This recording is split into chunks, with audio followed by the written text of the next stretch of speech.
865-544-8220 or book in 30 seconds or less at menspronknoxville.com.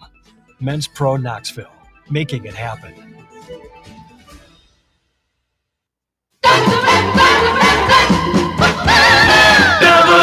WKGN 1340. Go Vols! You're tuned in to East Tennessee's premier sports radio call-in show. This is The Drive.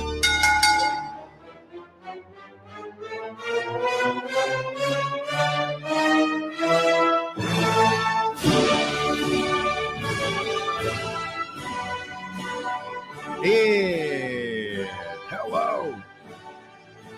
Good afternoon.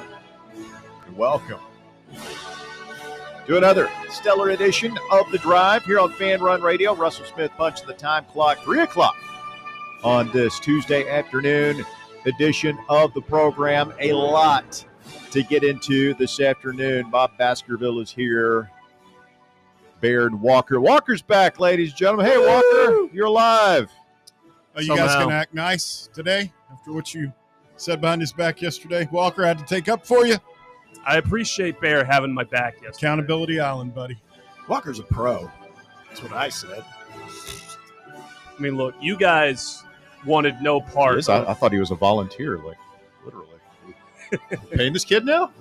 I'm just saying, no, carries himself like a pro. Yeah, he has, yes, a bright future.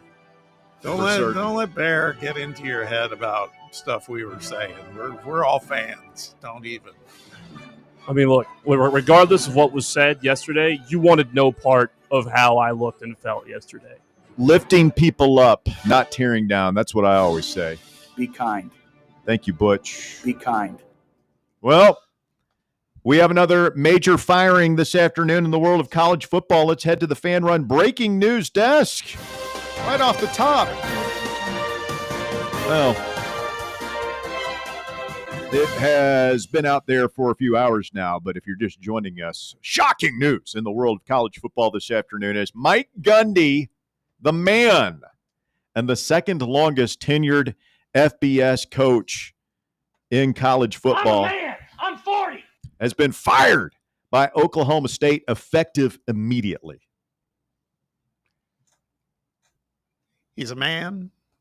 And he's fired. I'm a man. I'm fired. He's unemployed. He's incredibly wealthy and very unemployed. Mm-hmm. And this comes on the heel of him saying over the weekend, I 100% plan to still be at this job. Well, that's what you got to say. That's what you got to say. And that's really the first sign that you know you're going to be fired is when you have to go out and tell the media, I still want to be here. 58 years old. I mean, he's still a young man. 21st season leading the Cowboys. His exit comes 4 days after Okie State fell to 1-2, a 19-12 loss to Tulsa last Friday night, and less than 24 hours after Gundy coached practice and publicly stated, as Walker mentioned, it's, quote, 100% his intention to remain with the program beyond the 2025 season. And Bob, you and I were talking about this earlier today on the phone, like a lot of parallels between Gundy and Philip Fulmer. Some might say he's Philip Fulmer light. That's not a personal appearance. Okay. Like they both wear orange, both at the alma mater for a long time. He's Fulmer without the national title. That's it. I did a little digging when I started thinking about this because it's, it went bad quickly for Phil here, right? That's what it felt like. He's cruising right along, maybe minor speed bump here and there, but firmly entrenched until he wasn't.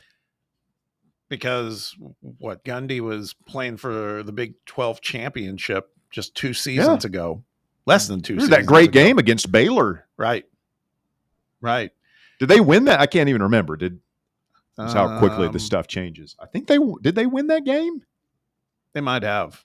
I can't recall. When they played in the championship game? Yeah. No, I'm pretty sure Baylor won that game, but it was a really good one. It was the game where the Baylor quarterback, didn't he have a heart condition or something? Or no, it was the Is that the Sean Oaks Baylor team? Am I conflating? Was this TCU? I don't remember heart condition with that game. Yeah, I don't. And I don't think so. And Barrett was not the Sean Oaks team. No. Mm-hmm. But it was literally season before last. I mean, it's crazy when you look at it that way. But they've been on a downward spiral that's pretty unprecedented. They went winless in the conference last season, and then that loss to Tulsa was their first loss to Tulsa at home in Stillwater in over 70 years. I mean, that can't happen. No, not an in-state rival that's inferior in theory. It'd be like MTSU coming in here. Yeah, just about. Back to what you were saying, though, Russ. Gundy's career record at Oak State was 170-90 in 21 years, he was in his 21st, so 20 plus years. Phil was 152-52 at Tennessee in 17 years.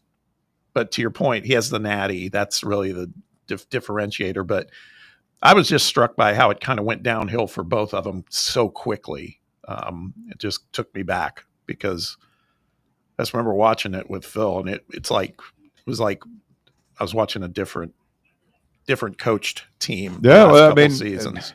We've been over it ad nauseum. Yeah. I mean, you're in the SEC championship game in 2007, fired the next season. Now, hindsight says that was probably the wrong move, and we can get into you shouldn't have hired Kiffin, all that stuff. But we'll see if Oklahoma State has better luck entering the coaching market than Tennessee did back in 2008. They have lost 11 of their last 12 games. 11 consecutive defeats against FBS opponents. Yeah. That is the longest such streak among Power 4 programs nationally. Yep. That it's not a program that had hit a rough spot. I mean, they were in a downward spiral. Mm-hmm. And I can kind of feel like I remember exactly when the spiral started. Do you remember that game, that insane game between Arkansas and Oklahoma State last year beginning of the season? I feel like that was kind of the beginning of it. The fact that Oklahoma State dominated that game and then lost it. They never recovered from it, it feels like. That team as a whole. No, we still thought Oklahoma State was good at that point. I just, now you look back, and it was only a couple of weeks ago when they were getting ready to play Oregon, Oklahoma State was, and that's when Gundy made some comments about, inferring that Oregon's the best team money can buy and all this other stuff. And so then Lanning, he's the pettiest coach in America. He suffers no fools, man. They won. Kurt Cignetti would like a word. Yeah. I don't know. I mean, after that, like I read, so I think it was on ESPN, somebody put out an article or it was an interview. And like, I never knew that about Lanning, that he would just, he took, everything. You saw him after the Dion thing last year. I mean, he's, Before in the locker room, that was just glorious because at that point I was over the Deion Sanders experience. I wanted them to go down, and boy, did he take them down. Lan Danning. Well, Mike Gundy off to greener pastures. $15 million for a parting gift? Not bad. Not bad at all. And only 58 years old. I think if he wants to coach, and, we talked about Dabo, like Dabo would be great on TV. People be lining up to hire him as the shucks, good old boy, Southern football analyst.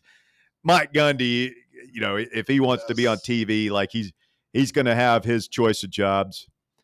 But I also wonder, is he a guy that, or, the other Fulmer comparison here, Bob, is Fulmer always said that he wanted to coach again after 2008.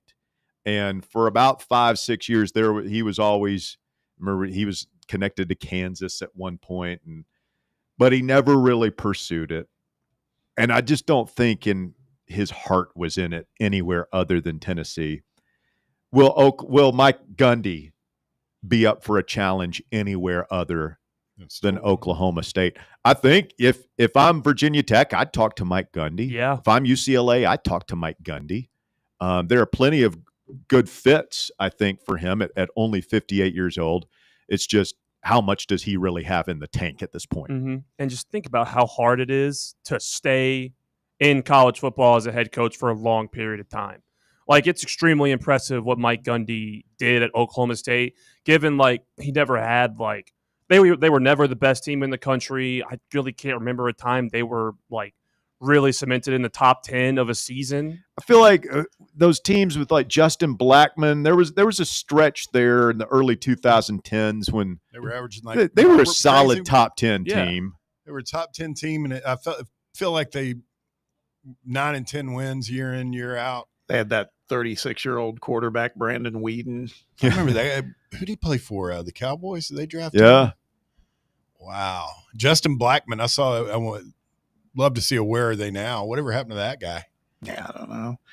This is what their athletic director said. This is what's interesting when you say he may want to get back into coaching. And this is it's professionally worded, but it's pretty damning. College football has changed drastically in the last few years, and the investment needed to compete at the highest level has never been more important. As we search for the next head coach of Cowboy football, we are looking for someone who's capable of leading our program in this new era.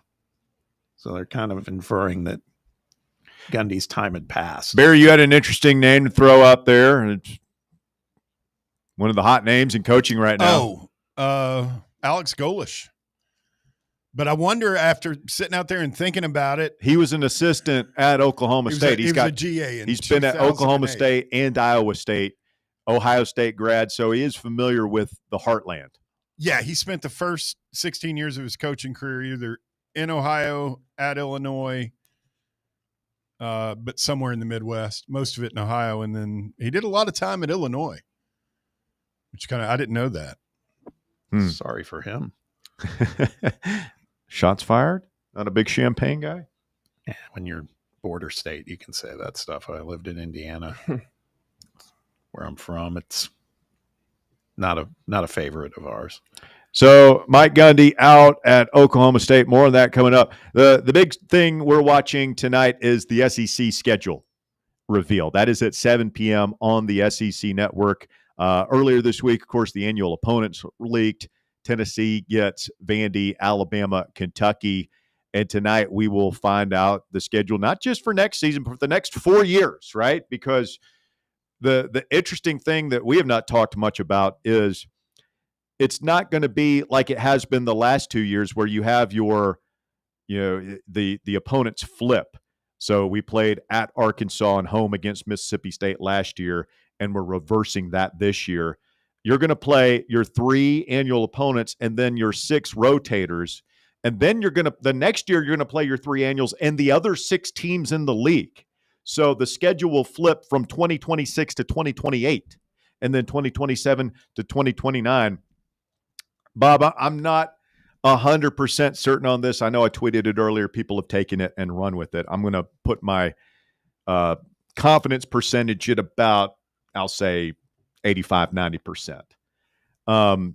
What I believe is going to be announced tonight is that in addition to Bama, Kentucky, Vanderbilt, our opponents are going to be 5 home games. Danny White already let that slip. So we know we've got 5 home games. We know 2 of those are going to be Alabama and Kentucky.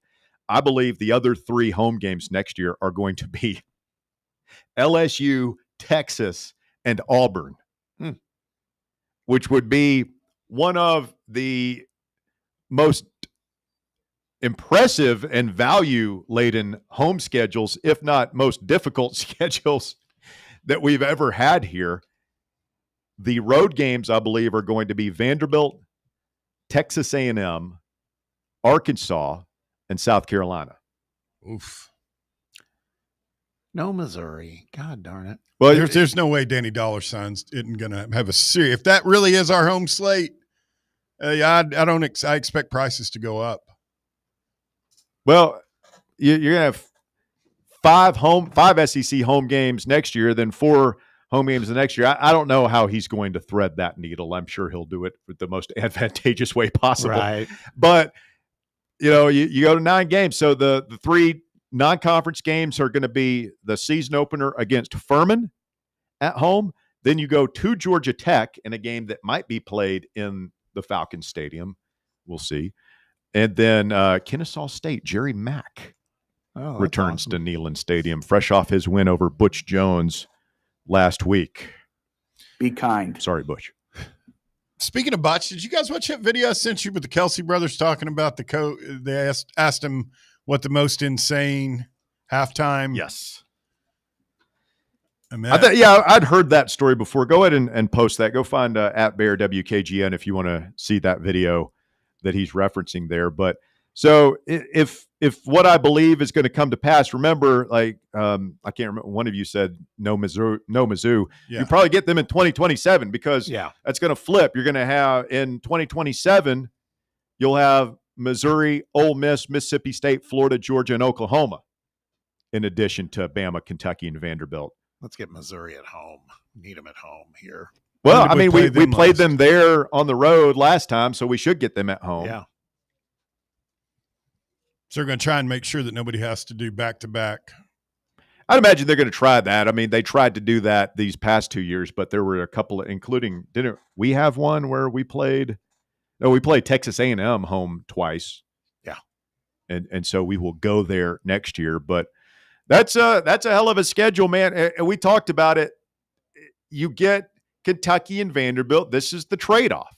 You're going to get murdered on the other ones. I mean, that's just the law of averages. When you take two of the worst teams in the league off the table, chances are you're going to get hit hard by the rest of your schedule. So that's difficult. I don't think it's unfair.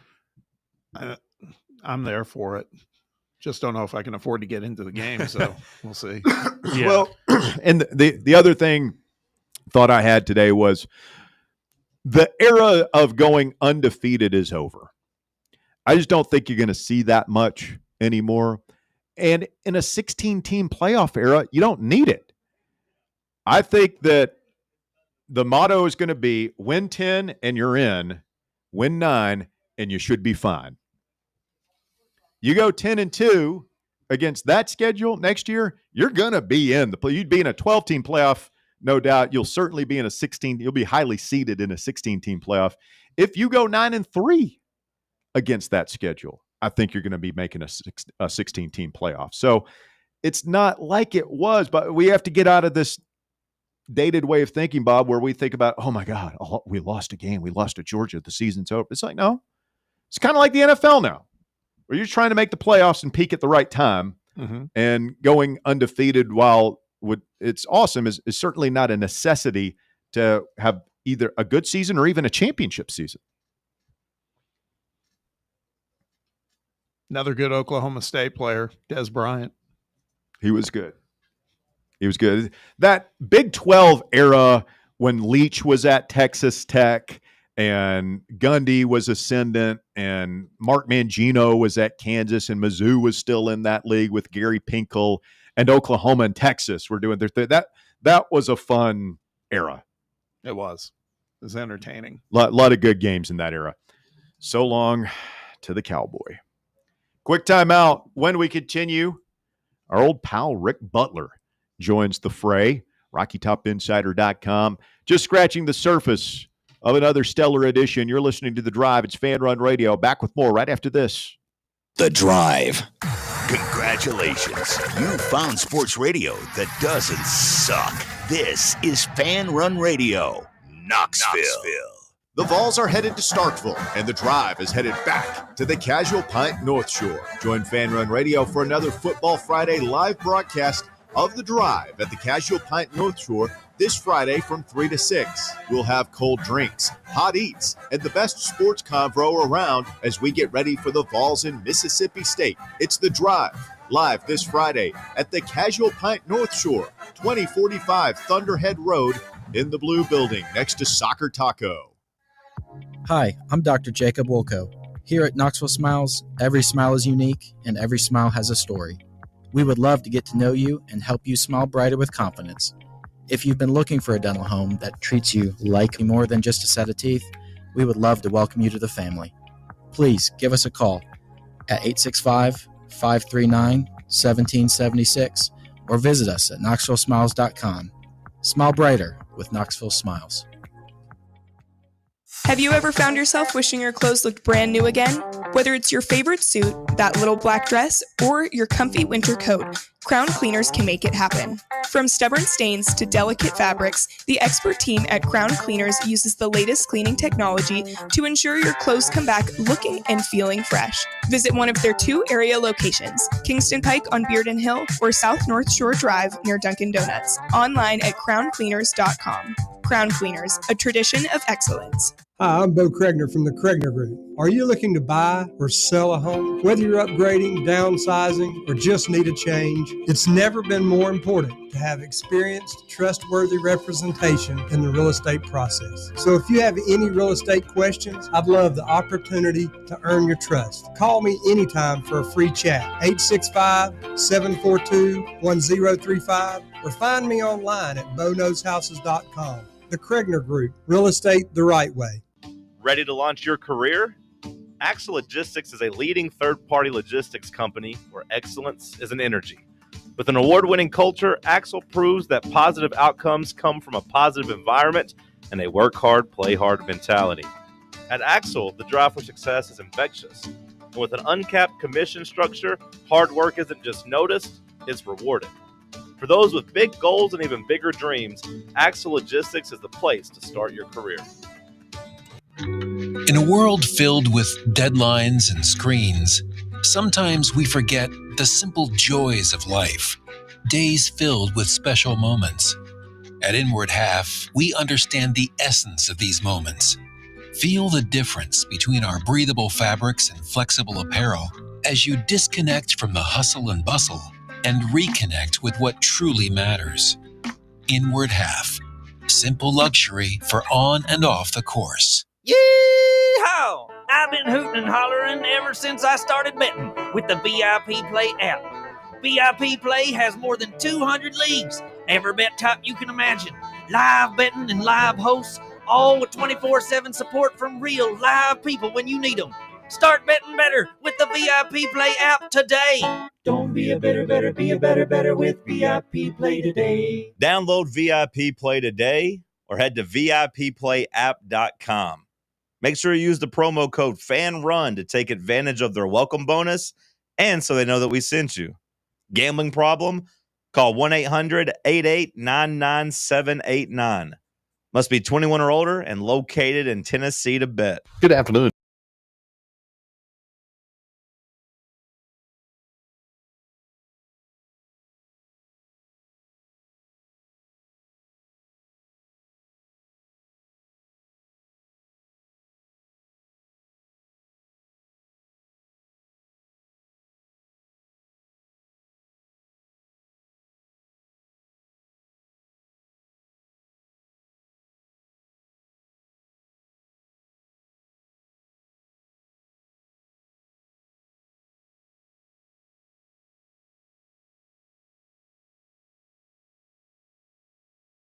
Radio, the drive continues, 105.7 FM, 1340 AM, online, fanrunradio.com, and on your free Fan Run app. A variety of ways for you to experience the program today. Rick Butler of Rocky Top Insider is on the phone. Hello, Rick. Hello, Russell and Bear and Bob as well, man. A loaded house, and it's good to be talking to you guys on a nice Tuesday afternoon right here in Knoxville. Indeed it is. Indeed it is. Rick, before we talk meat, turkey, potatoes, whatever the hell I'm trying to say. Yeah. How about a little side dish, a little appetizer to start off? If my Titans played your Cowboys this week in the Fan Run parking lot, would you bother to come watch? I think I'd throw up one of those sun shields, that protects your car from getting too hot when it's sitting out there in the sun, and see if I can flip through some radio stations and find some good music to play. I don't know. It would not be good.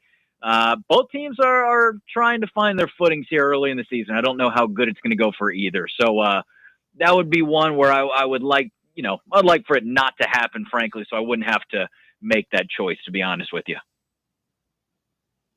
Yeah, I think your guys are still in a little bit better spot than mine, which I'm not sure if that says. Yeah, but it's 2 weeks ago, you let Russell Wilson and the Giants look like some offensive juggernauts like Peyton Manning's 2016 Broncos teams, and the the Giants came out last week on Sunday Night Football and just completely laid an egg against the Chiefs. So we're making bad teams look good. We might be able to make the Titans look pretty darn good as well. I'll be honest.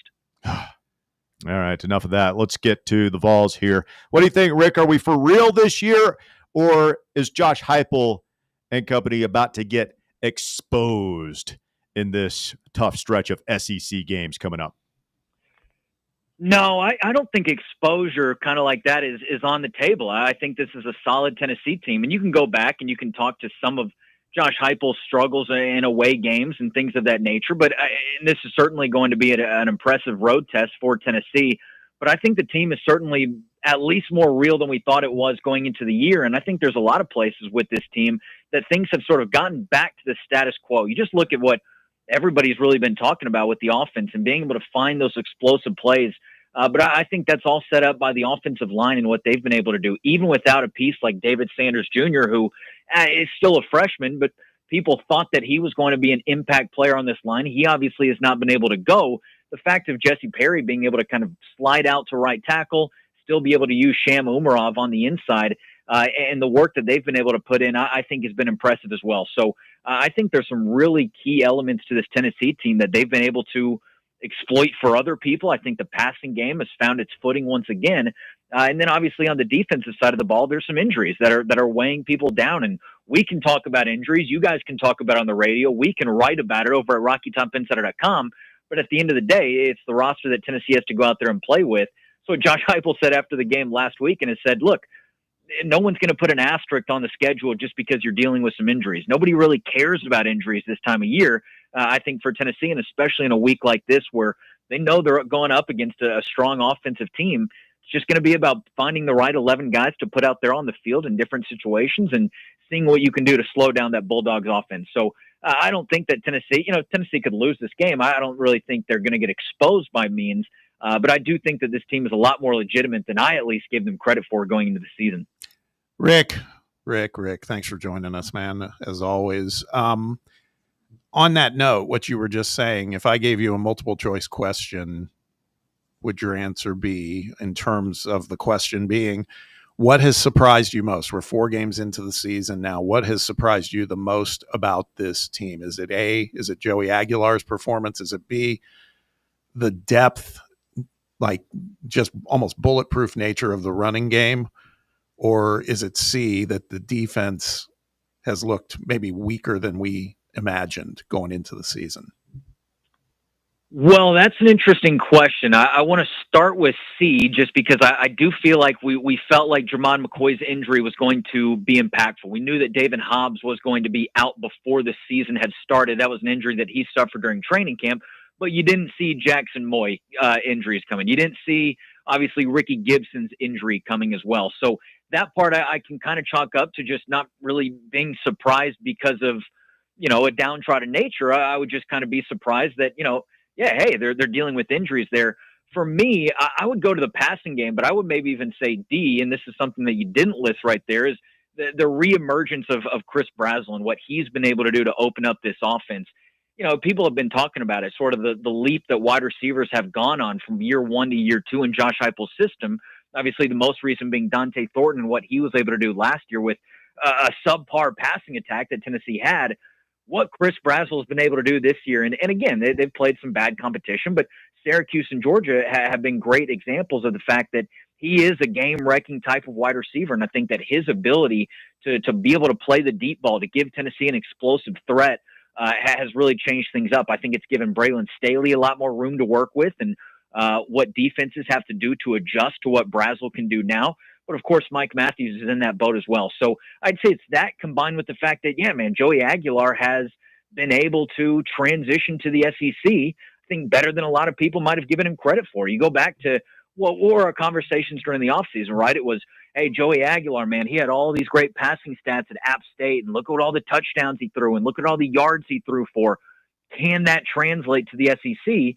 I know it's only been 1 conference game so far, but I think he's passed those tests with flying colors. So just the fact that he has been able to make that transition is not only a testament to his skill, but also what Josh Heupel and the offensive staff have been able to do to, in my opinion, put him in a good position to succeed as well. But I think, again, if you want that passing attack to open up as nicely as it has, I think you need a game-breaking wide receiver, and Brazel has shown to be that through the first 4 games. Rick Butler, RockyTopInsider.com, our guest this afternoon here on the program. And Rick, in regards to the defense, and it's interesting, Bob's question there about coming into the season, we felt like, well, it's probably going to be like it was last year with a new quarterback, Aguilar. They're going to put the kids' gloves on him, and we're going to lean on the defense, play ball control. And, of course, it's been the exact opposite. We've kind of gone back to what it was in 2022, which fans are excited about. But in regards to the defense, Rick, how much improvement is reasonable to expect if we get Jermon McCoy, Jackson Moy, and David Hobbs back here towards the middle second half of the season? Yeah, in my opinion, it's a lot, right? As good as Ty Redmond has been, and let's make no mistake, he has been extremely impressive for a freshman. I know that Georgia was really picking on him, and look, that's a Georgia staff that's going to exploit their ways to win, and they found a good one to exploit the other day. Even with how good he's been, I think being able to combine either one of those guys, Gibson or McCoy, and I know that we're not all very optimistic about, Gibson coming back anytime in the near future, being able to combine one of those guys with Colton Hood on the other side, who has been a major, major pleasant surprise for this Tennessee defense, I think that's huge. But to me, it's the defensive line, right? It's a defensive line that wants to play with depth and wants to be able to rotate guys in. We're going back to 2021 type numbers, right? When Matthew Butler was playing, 60, 70 snaps in a game, just freakish numbers. The amount of snaps that both Bryson Eason and Dominic Bailey have been playing on the inside, they've had to rely on a couple of freshmen and young players, but being able to bring a Jackson Moy back, being able to bring a David Hobbs back, get some more depth on that get some more depth in that rotation, get some more guys able to play throughout games. I think that would make for a huge difference for this Tennessee defense as well. So I think that you would absolutely see that on both ends of the field. But to me, it's really those defensive line guys. I think that would pay dividends in getting Tennessee back to a spot where they want to be and being able to shut down the run. Obviously, the attack on the quarterback has been nice with Caleb Herring, with obviously Joshua Josephs and what he's been able to do. So I think you give Tennessee a little bit more of that depth that they were hoping for going into the season on the line. And man, that changes things greatly for the Tennessee defense. Rick Butler, RockyTopInsider.com, our guest. Rick, only question I have, who is RTI sending to cover the biscuits and gravy wrestling at the Pony on Saturday night? Did you draw that assignment? Well, you might think it's me based on my background and my love for professional wrestling and all that kind of stuff, but I don't do the indie shows. I have respect for them. I don't do the bingo hall shows or the bar room shows or anything like that. Plus, I mean, Russell, I'm a married man, right? You can't be sending me there in a place where I might get in trouble with my wife 4 months into marriage. So it won't be me. It won't be me. That's not my. That's a single man's game. I believe you have a drop that says that's not my style or something like that. Yeah, that's a single man's game, and so it could be one of the other two. Although we only have one single fella on our roster, that would be Ryan Shumpert. But he advocates very much against pro wrestling. He's not a fan at all. Now maybe biscuits and gravy wrestling might turn the tides, but wrestling is a very small part of this, Rick. It's more about the exotic dancing angle, I think, is the, shall we say, titillating factor in all this. Can I say that? I guess I just did. It can't be me. I can't get in trouble this early in. So I've taken my name. Not that my name was in the hat before, but I've certainly taken it out since. Well, let's talk about the actual game. We're sending Cody McClure to cover the festivities for us, by the way. Well, are we? Who else would you send? What could possibly go wrong? Oh my God. Yeah. Well, let's talk about the game. And this is one that, we talked earlier. My first question to you was what about the Vols was something that happened this season that you didn't see coming. Man, widen the lens to the SEC. We did not see this coming with Mississippi State being 4-0 at this point, doubling their win total already over last season. Just a sniff away from being ranked in the top 25 on the AP poll. This game could be a handful. We know how our guys have done on the road sometimes in these games. And I don't know. What are the vibes you're feeling going into this one? Or your concern meter? Are you concerned about this one, or do you think this is where we kind of exercise some of the demons and take care of business without much issue? Well, I would say that Mississippi State can present issues. I have no doubt about that, and what Jeff Lebby has been able to bring to the table for their team so far. I do feel optimistic about this game for Tennessee, and even though it will be a tough environment, even though there's a lot of things at stake, look, it's weird because it's an advantage for both sides. The fact that they've been playing against a defense on the practice field that resembles the opposing offense for so long now. I mean, what those two guys, being Josh Heupel and Jeff Lebby, have done on the offensive side of the ball have been so similar. That's something that Jeff Lebby has talked about in interviews this week, and it's also something that Tennessee's players, I believe it was Tyree Weathersby who spoke about that today. Yeah, he does feel like there's a lot of similarities in what Mississippi State has been able to do on offense compared to what Tennessee was practicing against and has specific calls for that were implemented during fall camp when they were playing against their own offense. So I do think that that's an interesting element to the game. We can break down some of the X's and O's, but just kind of one of the macro questions I have about Mississippi State in this game is that you mentioned a second ago, right? This has been one of the surprises of the SEC.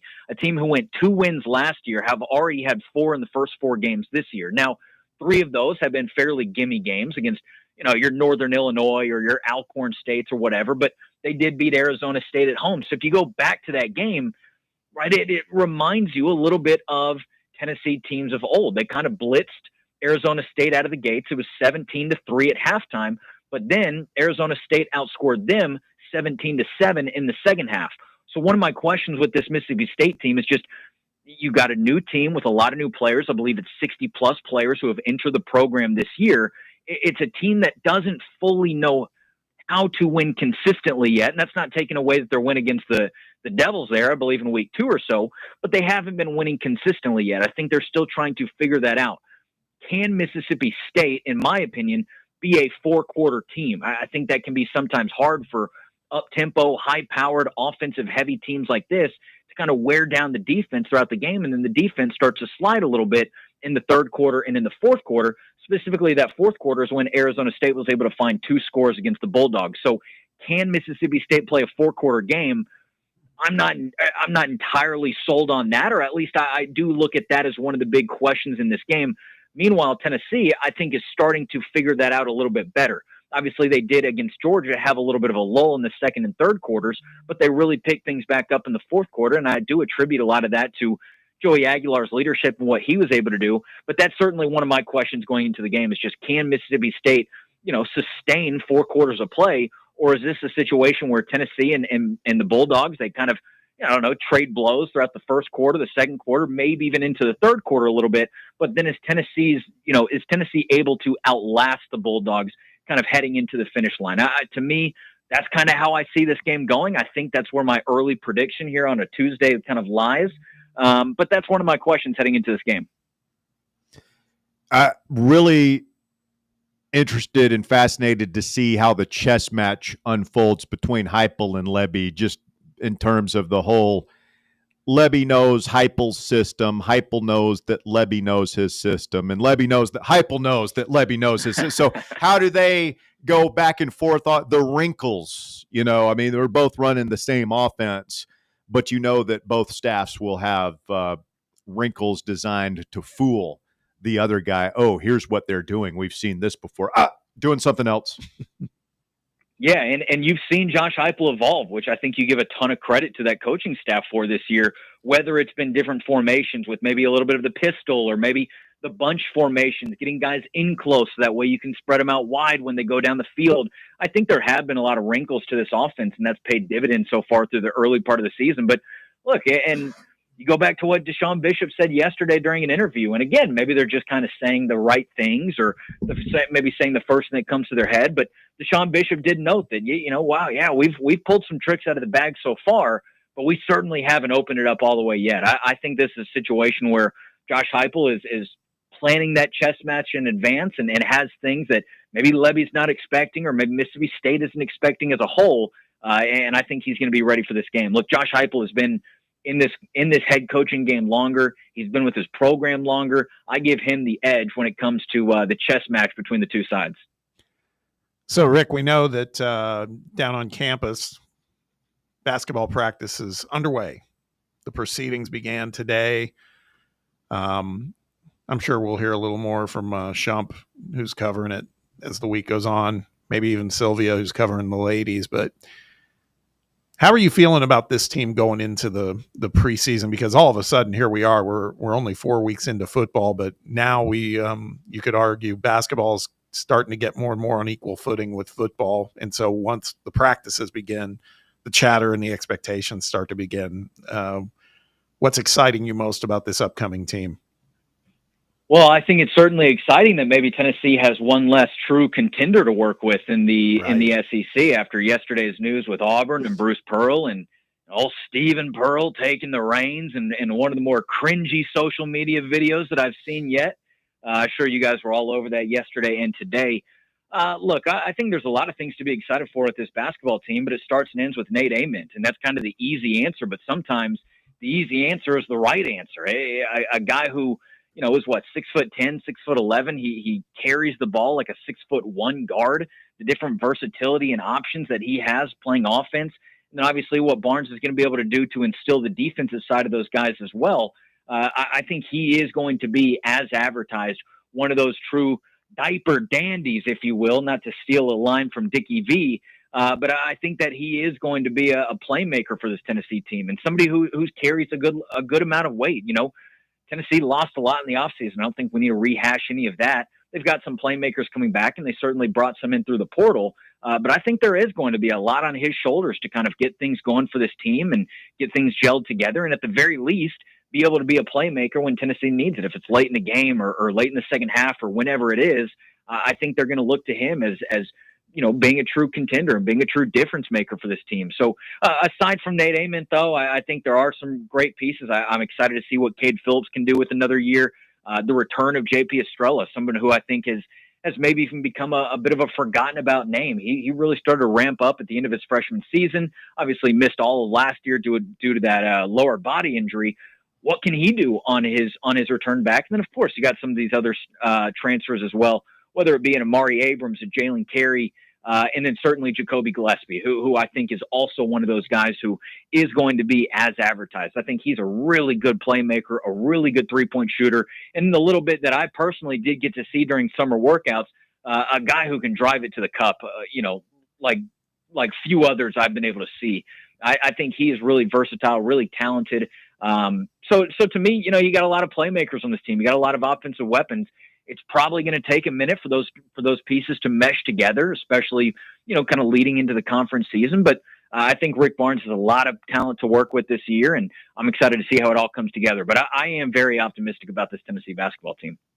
Rick Butler talking about Rick Barnes and his Tennessee basketball program. It'll be tip-off before you know it. Rick, we cannot wait, my man. We'll talk about, see if we can get you down there to the Pony with McClure as kind of a Woodward and Bernstein type reporter duo. I think that you guys could get to the bottom of that story, so to speak. Yeah. Rick, I'll just give you some advice as wearing a different hat right now. If that happens, run. Run to the champagne room, my friend. Thank you, Rick. Well, if we could get maybe Brandon Orrick down there and reunite the send in of old, then who knows what could happen. But I might kind of take my piece at the La Quinta Inn. I got a nice suite over there at the La Quinta Inn right now. So, but you let me know. Now, don't tell anybody that I told you to let me know. But also, you let me know. If some things start unfolding that direction. Thank you, Rick. RockyTopInsider.com. Rick Butler one more time on the program. When we continue, we open it up for your phone calls, 865-966-3435. Your phone number if you want to call or text the program this afternoon. Would love to hear from you, 865-966-3435. More Fan Run Radio after the break. The Drive. 105.7 FM, 1340 AM. Online at fanrunradio.com and streaming on the free Fan Run Radio app. This is Fan Run Radio, Knoxville. Citizens National Bank. We believe a good game plan is essential for success. With a CNB Plus Perks checking account, you'll save money with cell phone protection, roadside assistance, identity theft protection, and more. Banking at CNB has its perks. Find out more at cnbtn.com. Citizens National Bank. Banking never felt so good. Member FDIC. It's time for the North Knox Siding and Windows High School Football Player of the Week. Brought to you by North Knox Siding and Windows. Call 865-689-0505 or visit them online at northknoxsidingandwindows.com. This week's North Knox Siding and Windows High School Football Player of the Week is Halls High School's Dom Culp. The senior linebacker led the Red Devils to their first win of the season last week, 38-24 over William Blunt. Culp finished with 13 total tackles, including a sack, and also had one interception as Halls improved to 1-3 on the season. Halls High School's Dom Culp, this week's North Knox Siding and Windows High School Football Player of the Week. North Knox Siding and Windows, locally owned and operated. They can handle all your siding, window, gutter, and roofing needs. Call 865-689-0505 for a free estimate or go online to northknoxsidingandwindows.com. The number one problem we see at our clinic is delaying treatment. ED can get worse. Book your appointment right now. Call 865-544-8220. Prefer privacy? Book online in under 30 seconds at menspronaknoxville.com. At our clinics, men's sexual health is the whole job. Look, I'm a normal guy too. I hate going to the doctor, but we've helped so many guys in here just like you. Even if pills have failed, our medical team is going to take the time to talk you through it. Same day in-house lab, and the treatments, well, they could change your life. Your local medical team has your back. ED, performance, Peyronie's, size and shape modeling. We tailor what works for you. I'll get to the point. Can you imagine epic performance and epic sex? Yeah, I said it. A stronger you is closer than you think. We're available right now. Call 865-544-8220 or book in 30 seconds or less at menspronaknoxville.com. Men's Pro Knoxville, making it happen. Rickard Ridge Barbecue, located in beautiful Cove Lake State Park. Rickard Ridge is home of the best ribs in the Volunteer State. Smoked daily by Pitmaster Mark Rickard. The barbecue at Rickard Ridge is mouth-watering, fall-off-the-bone delicious. Take the scenic drive up I-75 to exit 134 for directions and to look at the rest of the menu. Visit Rickard Ridge online at rickardridgebbq.com. Hey Knoxville! Surfside iced tea and vodka, made with real brewed tea, is only 100 calories, 2 grams of sugar, with no bubbles and no troubles. That's right, zero carbonation, so it's easy to sip and enjoy. Headed to a game day or party at a friend's house? Bring an iced tea or lemonade variety pack from Surfside, or try their green tea and new raspberry tea vodka. Find the can with the sunset stripes this season. Surfside iced tea and vodka, sold at bars, restaurants, and stores near you. Surfside iced tea and vodka, sunshine in a can. Must be 21 or older. Enjoy responsibly. Good afternoon. It's got a heavier.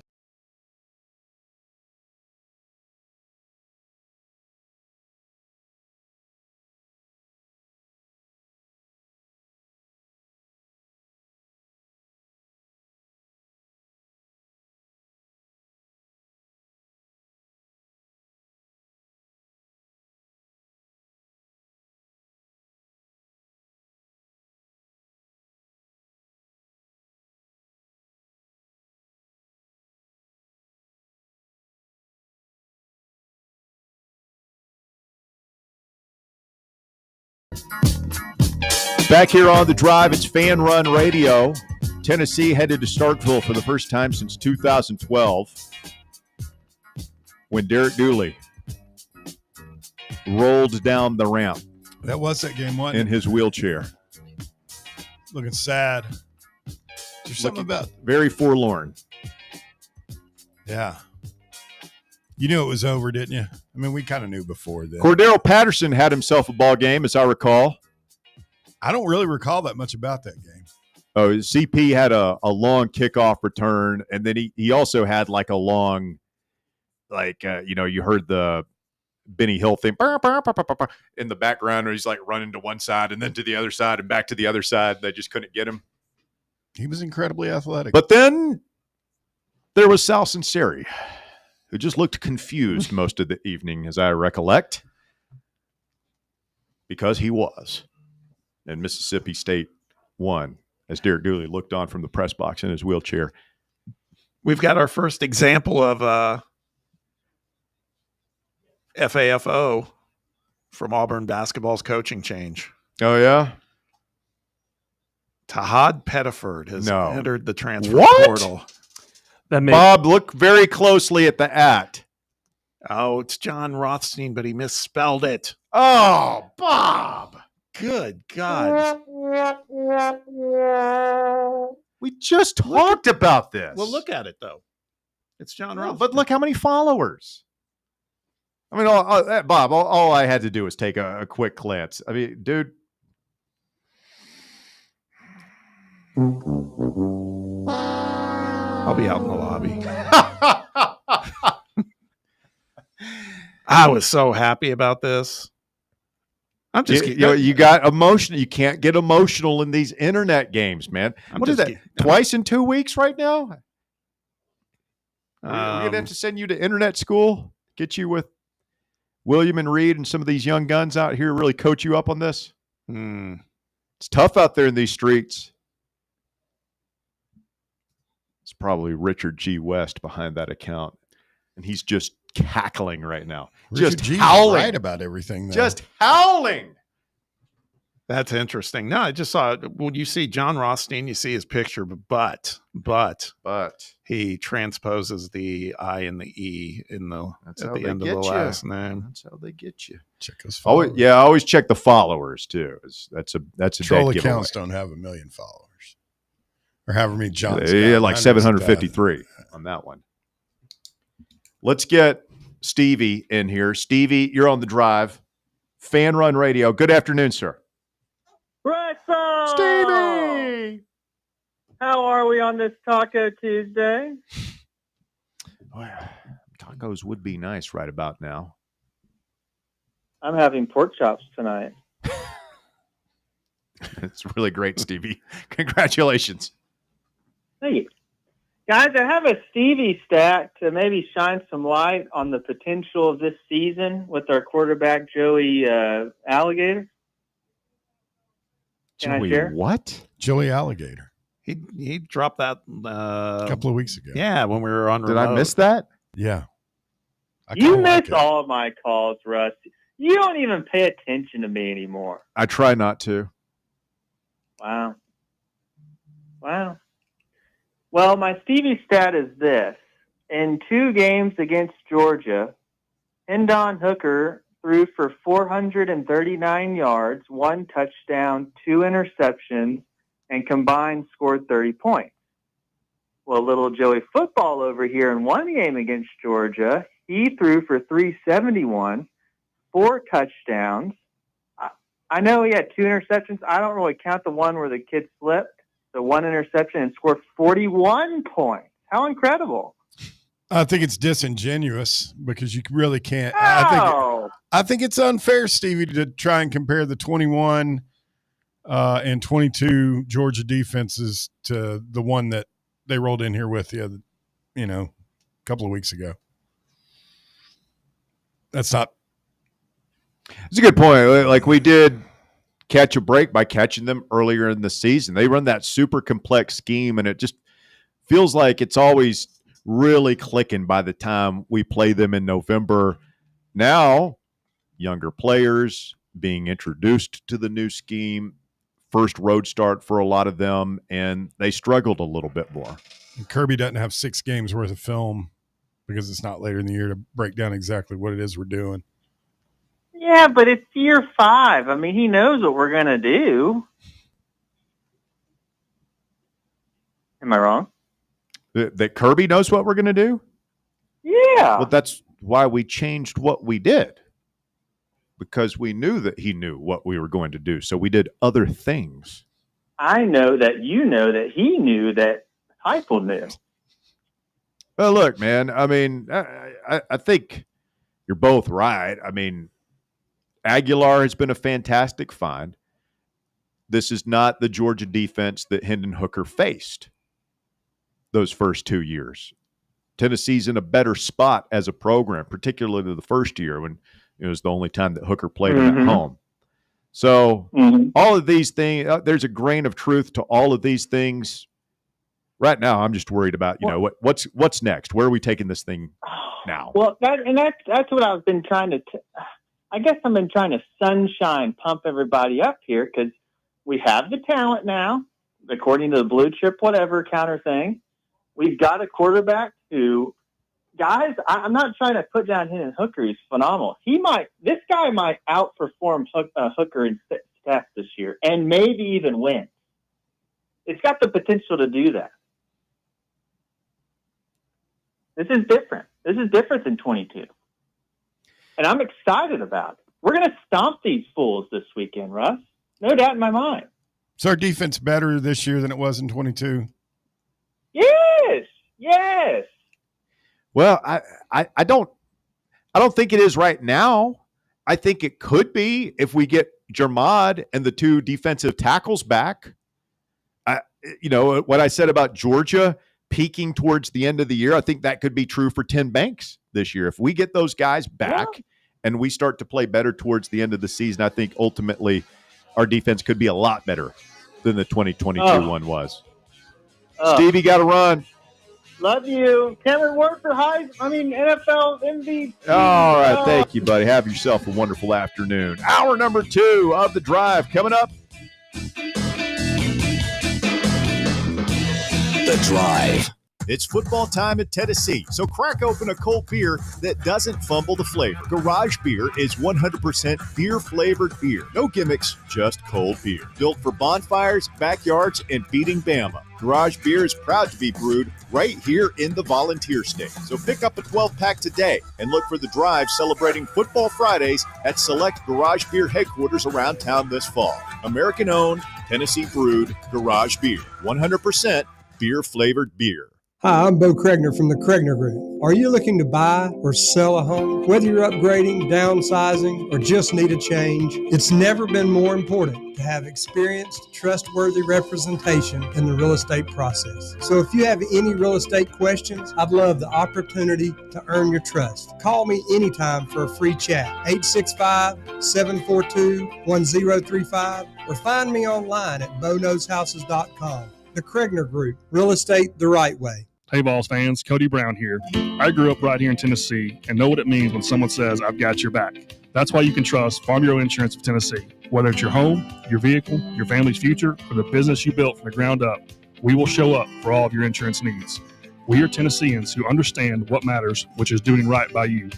Insurance is not all about just paperwork and policies, but it's about the people we insure every day. So if you want insurance that hits home, give me a call at 865-992-3871. Go Vols. Barley's has live music on weekends, general team trivia on Wednesday nights at 8 p.m., and now live sports trivia courtesy of the Knoxville Trivia Guys every Thursday night upstairs. The game starts at 7 p.m. and is free to play for everyone, so head on down to the Old City and show off your sports knowledge and win gift cards to Barley's. Use those gift cards to buy some delicious food and drinks, and you can take it all in with their wide selection of TVs and indoor projectors. Barley's Tap Room and Pizzeria. Got a flat tire? Strange noise under the hood? Don't stress. Roll into Matlock Tire and Auto Service. From oil changes and brake repairs to brand new tires, Matlock's certified techs do it all. Fast, friendly, and fair priced, Matlock is the home of the price match guarantee. Bring in any competitor's ad and Matlock will match the exact same tire for the exact same price. Matlock Tire and Auto Service. 5 locations in East Tennessee. Visit MatlockTireService.com to find the location nearest you and schedule your appointment. Vol fans, reimagine your home at Broadway Carpets and Flooring for any remodeling or building needs. With a variety of carpets, rugs, hardwood, vinyl, and stone, Broadway has all the flooring and installation options you're looking for, including pet-resistant products like Pet Perfect Carpet from Shaw Floors. Visit their showroom in downtown Knoxville or the location in West Knoxville located on Kingston Pike near Pellissippi Parkway today. You're listening to FM 105.7 and AM 1340, WKGN Knoxville, and W289CU Knoxville, Fan Run Radio. Attention service members and veterans. Introducing the Griffin Law Firm, your trusted ally in military legal matters. From court martials to benefit claims, at Griffin Law, your mission is their mission. Here's VFL Marshall Griffin. As a veteran and retired military attorney, I've successfully defended lifelong benefits and helped preserve professional futures. So I know that when you hire a military justice lawyer, you maximize your chance to get relief. With my unique experience, I can advocate for you because there's no military matter that's too big or too small. Let us help you make these critical decisions that could affect the rest of your life. Remain silent. Request counsel. Call Griffin Law. For a free consultation, call 888-707-4282. That's 888-707-4282. Or just visit griffinlawdefense.com. It's time for the Drive's Top 4 at 4.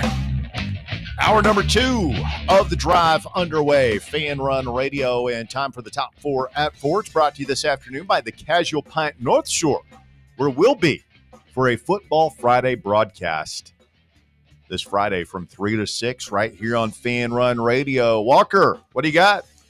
Thank you. At number 1, Oklahoma State has fired veteran head coach Mike Gundy effective immediately. Gundy, 58, was in his 21st season leading the Cowboys this fall. His exit comes 4 days after Oklahoma State fell to 1-2 in a 19-12 loss to Tulsa last Friday, and less than 24 hours after Gundy publicly stated he is 100% or has 100% intention to remain with the program beyond the 2025 season. He was the second longest tenured head coach behind Iowa's Kirk Ferentz. So long to the Cowboy, college football icon for the past 20 years or so. Beautiful mullet. A mullet will never flow like his did. And he was a quarterback on the Barry Sanders era, right? Right. That's what I thought. Yeah, when we started off at the top of the show, within 5 minutes of us talking about it, there was already a Florida should hire Mike Gundy comment in there. Yeah, I wonder, I mean, in hindsight, if he wishes – Florida tried to hire him once. Of course, we tried to hire him twice. I wonder if he wishes he had gotten while the getting was a little bit better. I don't know if he's regretted it. I mean, you said it earlier. 15 million reasons not to, I guess. Yeah, 15 million reasons to keep that job. I'd like to see him. I hope he coaches again. That's what I'm thinking. I don't want him to go away. No. I feel like he's like the last. Don't great go into mullet the good in night. sports. Don't go quietly, Mike Gundy. It's not your time. The SEC would love Mike Gundy. Mm-hmm. How about this? If Drinkwitz moves, would Missouri be a good landing spot for the Cowboy? Would Arkansas, if they move off their head coach? I think they're going to go Petrino personally, but Go down the Petrino rabbit hole again. I don't know if they'd keep him. At number 2, robot umpires are getting called up to the big leagues next season. MLB's 11-man competition committee approved the use of the automated balls and strike system in Major League games in 2026. Human plate umpires will still call balls and strikes, but teams can challenge 2 calls per game and get additional appeals and extra innings. Challenges must be made by the pitcher, catcher, or batter, signaled by tapping their helmet or cap, and a team retains its challenge if successful. It's a lot of pressure to put on the player. It's no different than, like, it's the same type of technology you'd see in tennis. They're the ones that have to challenge that type of play, or if a ball is out or in, and then it goes to the monitor. Like, if you feel like it's out, tap your head and call it. We've gotten so accustomed in football to, and even in baseball with the replay that exists now, it's like there's a guy watching somewhere for the team, right? And he's watching the TV replay, and you see the manager, wait, yeah, challenge, or go ahead, because the guy's already seen it and knows whether they're going to win or not most of the time. Football, coach is standing there next to the referee waiting for the guy in his ear to tell him, then he throws the thing. Now it's on the player. And if you waste a challenge too early in a ball game and you don't have one late when the game's on the line, like, people are going to be very critical of the players, where usually that criticism is reserved for the coach or manager. You got to figure the players are going to be coached up not to, to be aware of the situation so they don't blow one early. But It does kind of make sense. Pitcher, catcher, and batter in baseball, though. Those are the three guys that really have the best idea. These base runners, whenever they think they're safe, or fielders when they think the guy's out and the calls, they're all saying replay. Right. No player always thinks he's right. I mean, I was just going to say the NBA is the worst at that. Every single play now, they start to do the. Mm-hmm. I mean, so what I would hope is for baseball that this new finding, if they're going to approach it this way, yeah, man, make it valuable. Like you said, Russ, you can't, if you're only getting a couple of games, you just can't, gotta let your pride step aside, because there's probably going to be more than a few missed calls sometimes in games. It happens. Mm-hmm. Pick your time, pick your spot. And that's going to fluctuate from manager to manager. Like, some managers might keep their players on a tight leash and only give a few of their guys green lights to challenge plays. Other managers be like, if you think it's right, we keep it if it's right. So just keep challenging it if you are for sure. It's just going to depend on the team and what the manager thinks. Yep. At number 3, the New York Giants are planning to bench quarterback Russell Wilson in favor of first-round rookie Jackson Dart after 3 games. Dart's first start will come at home Sunday against the undefeated LA Chargers at MetLife Stadium. Guess Daboll's feeling the heat. Russell Wilson also just sucks now. Yeah. Like, he is so bad. I mean, the week before that, he lit the Cowboys up. Cowboys defense is bad.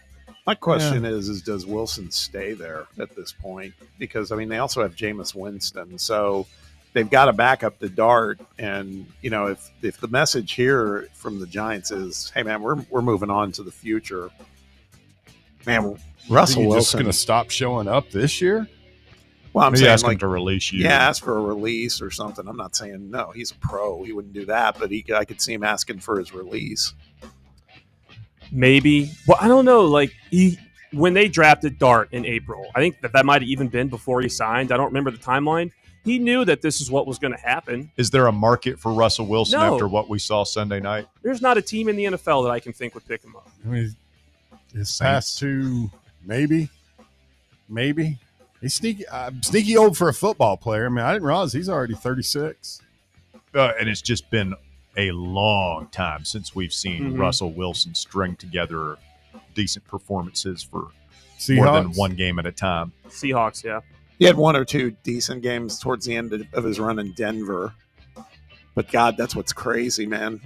That's a couple of seasons ago now. Mm-hmm. Because last Pretty year far removed from that era. But he played, 2 seasons in Denver, a season in Steelers, and now we're on year 4 since he left the Seahawks, and he hasn't had an overall good season in almost half a decade. Like, Might be time to start that It's done. TV career, Russ. oh, I don't want to see him on TV. Why not?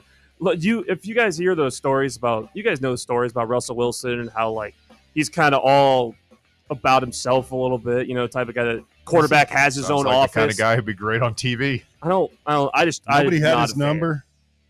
Are you talking about that deal where nobody had his Yeah, number? nobody had his number. You had to go through his assistant to talk to him if you were his teammate.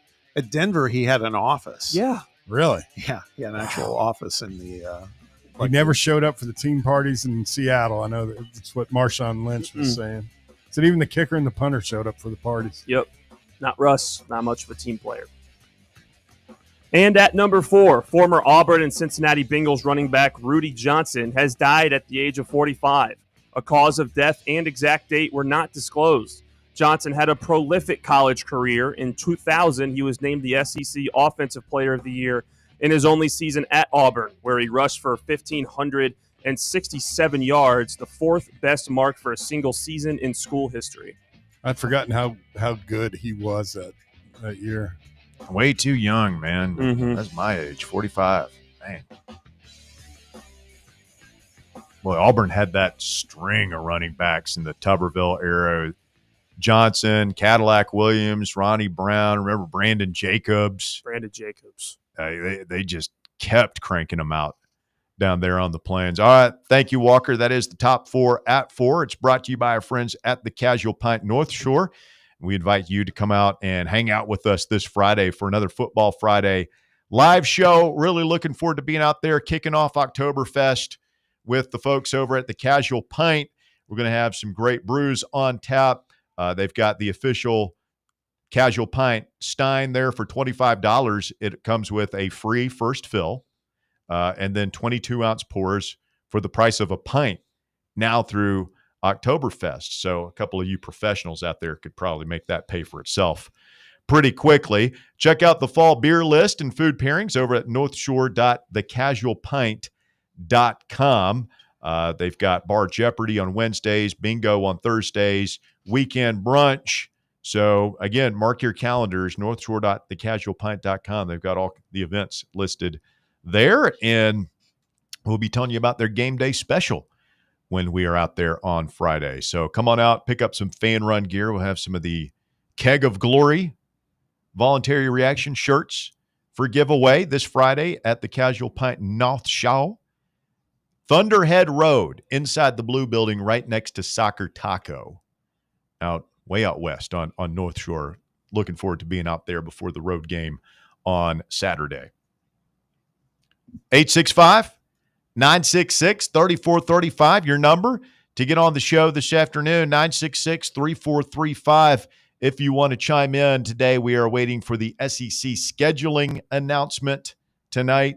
Looks like the Volunteers are going to have a really intriguing, difficult, daunting, but fun home schedule next year with a couple of the big boys calling. And again, the thing I like most about this, Bob, is we're getting rid of one of the non-conference nobody cares games, replacing it with an SEC game. And we get to play everybody.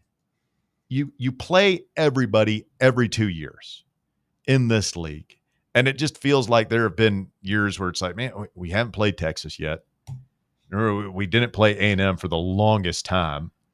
And, you know, LSU, Ole Miss has disappeared for long stretches, it feels like. And at least now we're going to see everybody every other year. Every 2 years we'll have played everybody in this 16-team league.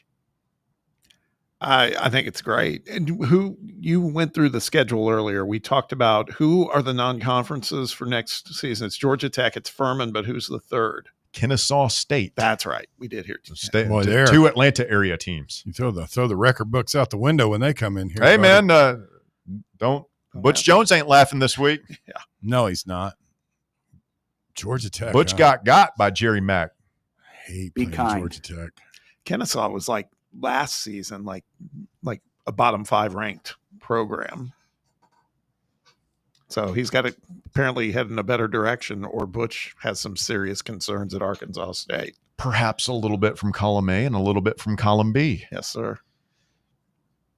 Brian Callahan, Titans head coach, announces today he's giving up play calling duties. Bo Hardigree, the quarterback's coach, will take over. And interesting on so many levels. First of all, Brian Callahan, a failure. I think we can all say now as a play caller, if not a head coach, although it certainly is trending that way as a head coach as well. Passes over Nick Holtz, the offensive coordinator. That's got to be an interesting dynamic. It gives the play calling duties to Bo Hardigree, who, of course, played football here. Legendary. He was part of a legendary package deal. We took Bo Hardigree to get Daniel Brooks, 5-star linebacker, back in 2004. What Bo played like 1 year, and then he finished his career on the tennis team. He played tennis here. I don't know if he played. I don't know if he played tennis here in high school, but I feel like he was a football player here all 4 years. He just never played. I don't know. I looked him up earlier today. His Wikipedia said he played one year of football and then switched over to tennis. Huh. Unless his Wikipedia is wrong, it could be. I mean, it's not. He's gone on to a pretty good. I mean, this is a good opportunity for him. He's been in the NFL for a long time. Worked with Peyton and the Broncos, I want to say, for a while. It's interesting how some of our lesser named quarterbacks have flourished, like him and Jim Bob. Where's Jim Bob at now? I lost track of him. Detroit was the last place I thought He was OC for a couple of teams, wasn't he? Jim Bob Cooter. He was on the short list for a couple of head coaching vacancies. I feel like the Raiders, wasn't he, when they bounced Our boy Gruden. Did we bandy? Did his name get thrown in his hat get thrown in the ring? Oh, sure. When we were doing our He's my guy. dance of desperation. OC with the Colts. He's OC with the Colts. That's why everything's going so well. The Cooter effect. That's it. Jim Bob. Speaking of your coach, you guys see? Did y'all watch Manningcast last night? I did. Thought that. Daniel Jones, he's kind of shy. He's kind of shy. It just felt like he was just in there so the Manning brothers could make fun of each other. He was just in the middle of that, due to his time with the Giants when Eli was kind of winding down. Might have a piece of breaking news, but after Bob's latest mishap, I'm going to go ahead and double check it. I'm triple checking this one, buddy. I'm big? looking for a couple of sources. Yeah, I think this one could be it. Let's go to the Fan Run breaking news desk.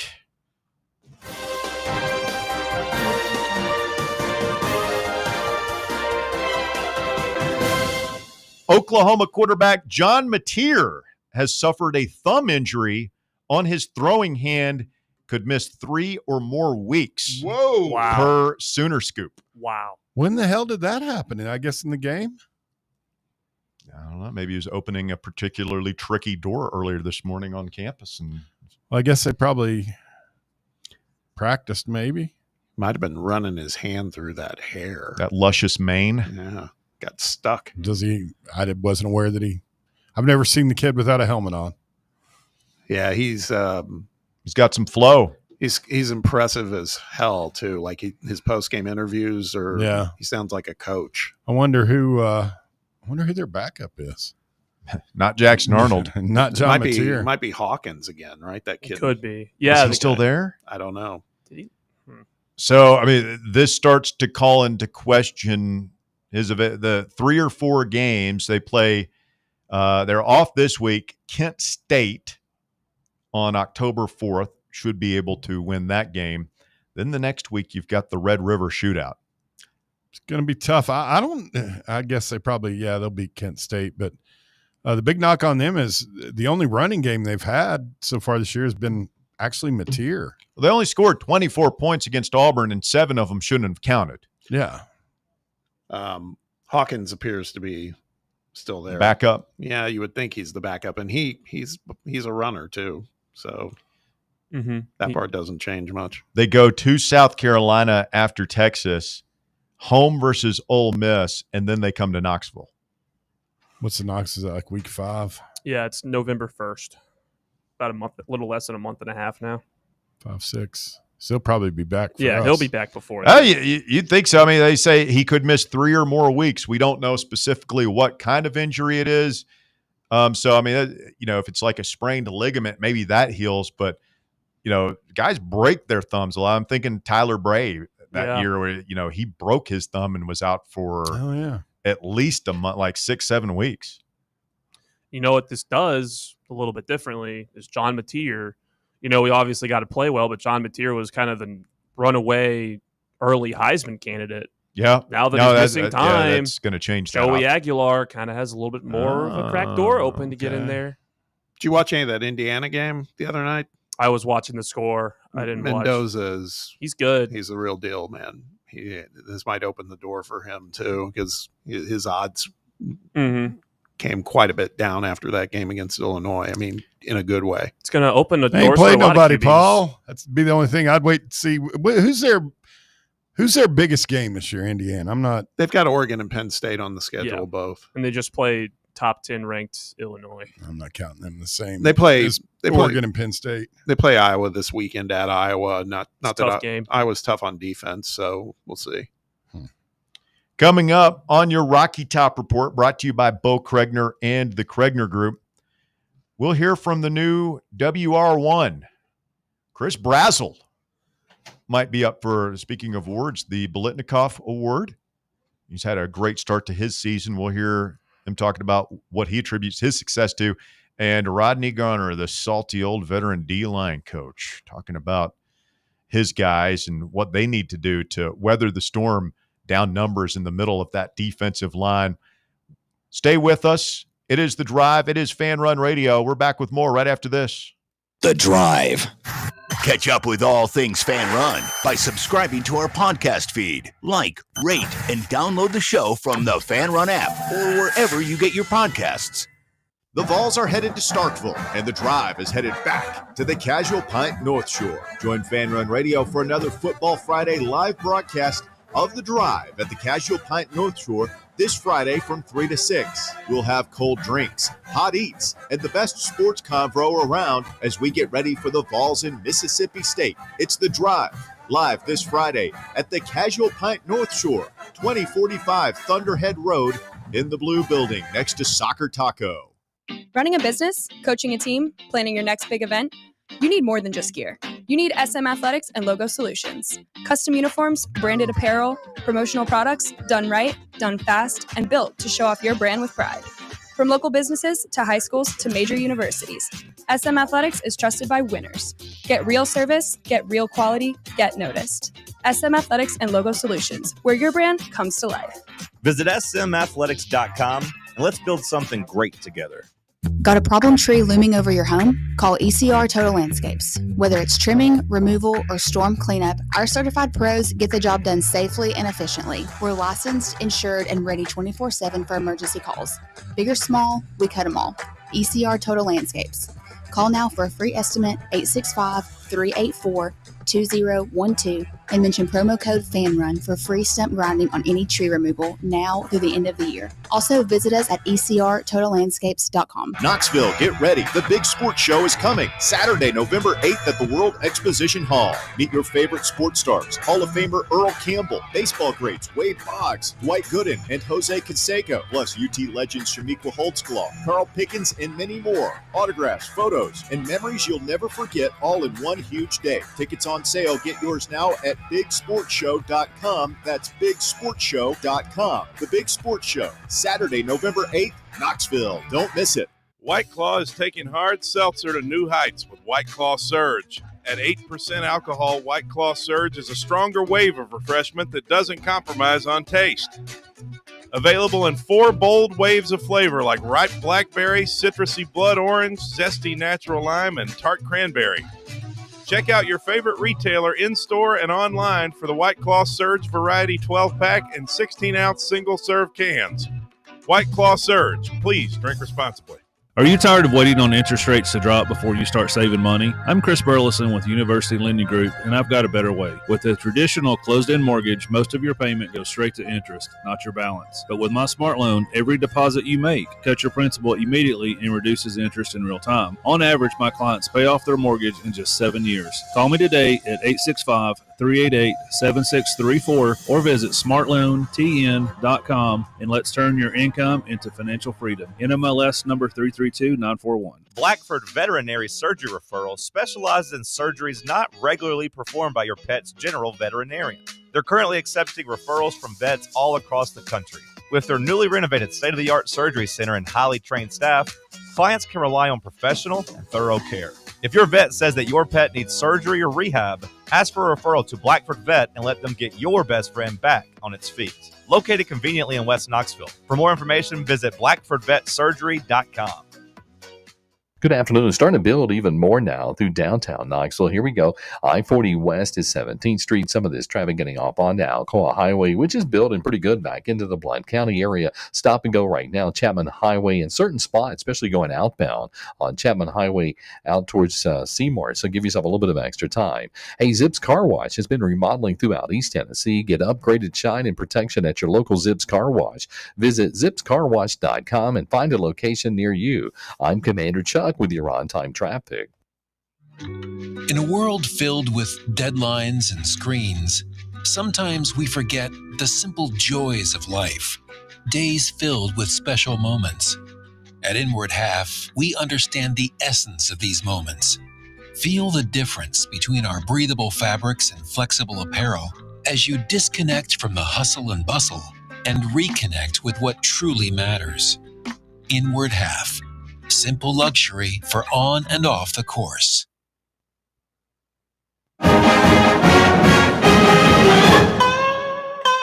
It's time for the Rocky Top Report, brought to you by the Kregner Group.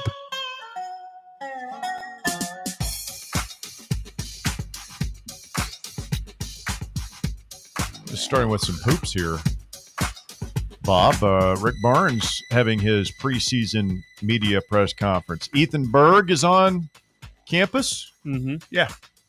Rick Barnes meeting with the media today, and it seems like he's pretty excited about the newcomers. You know, I went through this. 15 scholarships this year is the limit, right? And we've got 13, so we had the discussion last. Yeah. So we do have room at the end. That's what I was saying. It's somebody who's going to have to, like a walk-on. He's got 15 guys out there, not all on scholarship. That's all. I don't think you have to bump a walk-on to bring in another scholarship guy, do you? I don't know. She's got 13 unless he's already promised us out. So if a kid like Pettiford did hit the portal, I think you would make room for him. I think you would make room for Elijah Freeman if he wanted to come. But I saw Rob Lewis on VolQuest basically saying, look, you know, the price was too steep last time. You know, Tennessee wasn't willing to go as high as Auburn was. Yeah. I don't think he's going to walk away from Auburn for less money at Tennessee just because Bruce Pearl's left. But we'll see what happens. Again, very late. I think it's a long shot. Seriously, if any of those guys break loose, that we would get them. I just don't. It's not Rick's style, man. They do these summer ads. Yeah. They've done that, but this is too late. Well, I mean, you saw what a big deal it was for Berg to get here so late, and it sounds like, I'll say he's hopelessly behind or anything, but he's a little bit behind because they've been working with the other 14 for a long time now. And so terminology, you know, where to go in drills, knowing the offense, defensive responsibilities, all that stuff. They've been working on that. And so Berg's really got to, I mean, think about an Auburn player coming in like next week. If everything went as quickly as possible, like how far behind that kid would be. So I don't expect it to happen either. Barnes asked about team health, said, you know, J.P. Estrella turned his ankle pretty good, and so they're bringing him along slow. Amari Evans is still not quite 100%. Doesn't specify what the injury is there. I have not heard. That's he's got some major Meshack vibes, right? As far as like a guy that might not be an offensive superstar right out of the gates, but big physical presence. And Barnes has already said, yeah, he's one of our guys. He gets it from a culture standpoint. He's going to get after it. I like it. Yeah, it's a kind of a luxury. I don't think we're depending on him a great bit this year, but more good things to say about Nate Ament. Cade Phillips working at the 3. So that's happening again. That was happening in summer workouts. There's it's a wrinkle.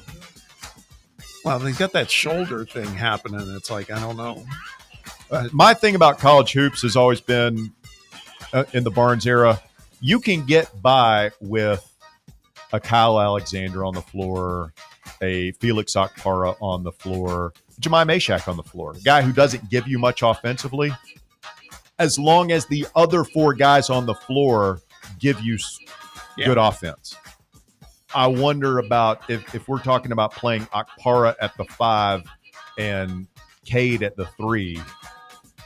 Is that going to leave the other 3 going to be able to make up the offense? Yeah, that feels like a easy lineup to defend. Maybe not an easy lineup to score on, but an easy lineup to defend. We'll see. Rick Barnes certainly forgotten more hoops than I'll ever know. All right, let's switch back over to football. Chris Brazzell, wide receiver, having a breakout junior season with the Volunteers so far, and people wondering what exactly made it click for Chris Brazzell. Let's hear from the man himself earlier today. Execution of the offense. Coach Hype putting me in the right spot to make plays, and then me executing and making the play. There's been some speculation. Dante last year made a huge jump in his second year in this offense. I mean, you're kind of doing the same thing. Is there something to maybe the idea that it takes 2 years in the system to really, kind of feel at home? I believe we can do it in 1 year. Just I'll say with me and him, it just happened to be second year. I do feel more comfortable like within the offense this year compared to my first year, so that may have something to do with it. Chris, how do you stay grounded? Obviously, you had a great start to the season, a lot of success accolades coming your way. How do you sort of stay grounded and keep your focus? Well, that just really just motivates me to achieve my dreams, honestly. So really just makes me go harder, honestly. Chris Brazzell, honestly, having a really good season here in his second year on Rocky Top. You think, is he getting set to put up another 100-yard day at Starkville? I hope so. Their defense isn't ranked very good, especially against they're 26th overall in total defense, but they've played two cupcake opponents.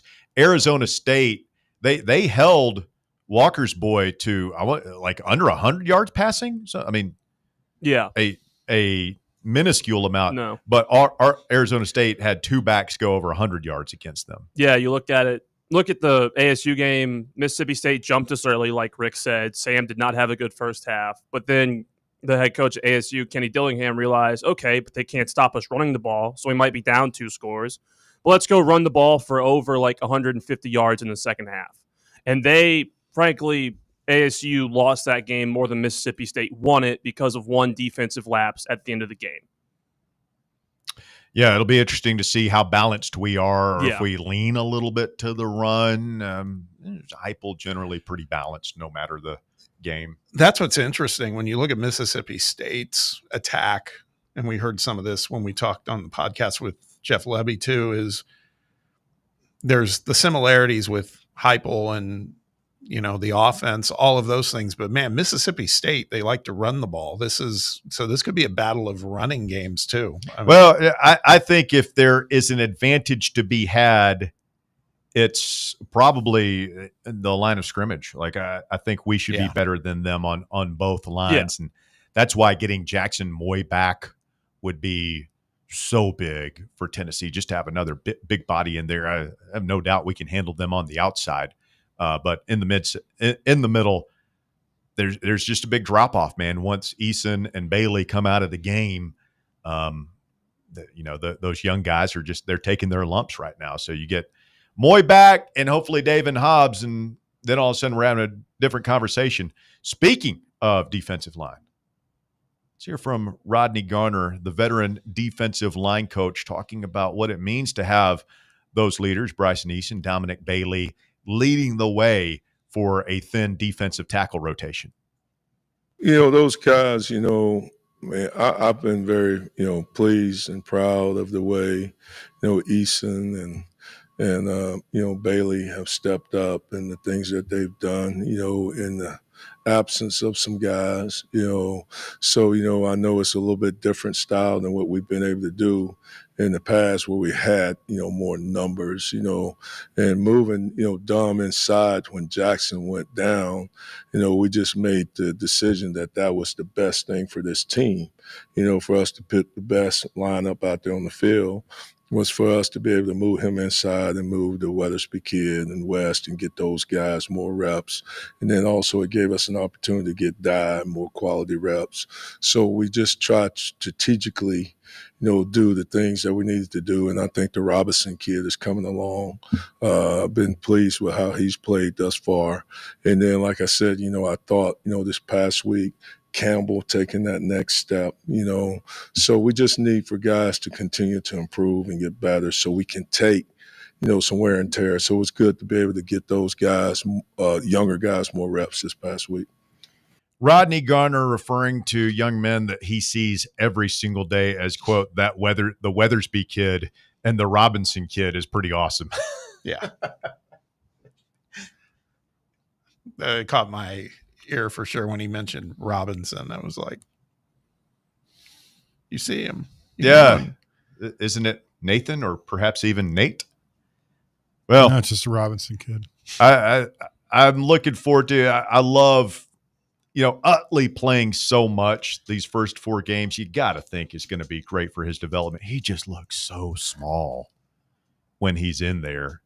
And I know that hopefully next year he'll be much bigger, and these guys develop over the course of 3 or 4 years, as Dom Bailey has. That was not a guy we talked about his freshman year, and now he's a starter.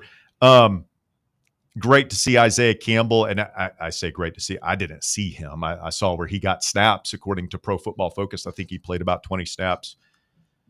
Got to get these guys in there, man. Get their nose bloodied, as Coach Fulmer would say, and have that pay dividends. Isaiah Campbell, people forget, 5-star recruit out of North Carolina last year. Like this is a guy that we are depending on being a stud here in a couple of seasons. Got to get those guys back. Yes. Can't let Fluff Bothwell get hot. No, man. Fluff Bothwell, the Southern Alabama transfer. An alert listener let me know that we actually flirted with him in the transfer portal after last season. Yeah. I think he might have even come in on a visit. God bless the broken road that led us to Star Thomas, though. I think we nailed that one. I'd say so. Portal running back. All right, that is your Rocky Top Report. It's brought to you by Bo Kregner and the Kregner Group. Trusted individual representation. We talk about it all the time here on the Rocky Top Report. It is so key. Some might even say it's critical. It's critical. To the home buying process or home selling process. You got to have somebody in your corner, an experienced and steady hand who knows what the heck they're doing. Bo Kregner is that guy. He knows what the heck he's doing.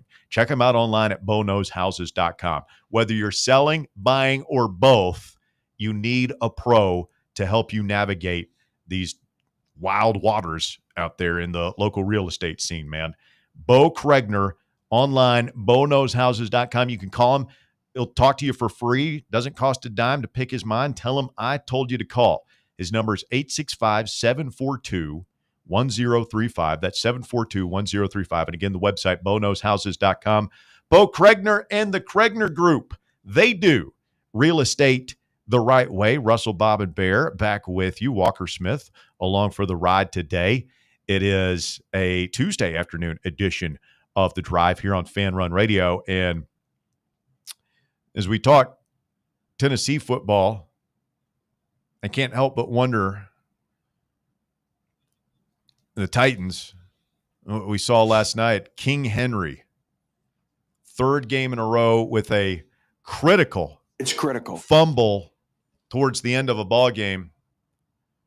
Is King Henry washed? No. How dare washed. you, sir? No, it is very uncharacteristic for him. I mean, he was never known as a fumbler. Did you see how frustrated he was why I asked on the question. Sidelines last night? Yeah, he almost broke his helmet on the bench. Yeah. He hit it. I mean, he slammed that thing so hard on the bench, he fell down. Hooked it on the dryer thing. Yeah.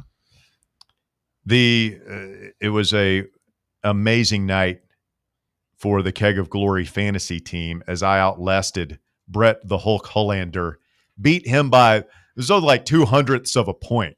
Really? Yes. It was, I mean, you talk about the ultimate sweat out game. Like, he would have won if Lamar had completed that easy throw on the 2-point conversion. He would have won. If one of his touchdown passes had been 1 yard longer, he would have won. I mean, I had Jahmyr Gibbs. He had Henry and Lamar Jackson, and I was just holding on for dear life. Survive in advance. That's the name of the game. Survive. Did it 122.7 to 122.4, your final. I wonder if that fumble down there in the 4th and goal affected his pass. Everything affected it.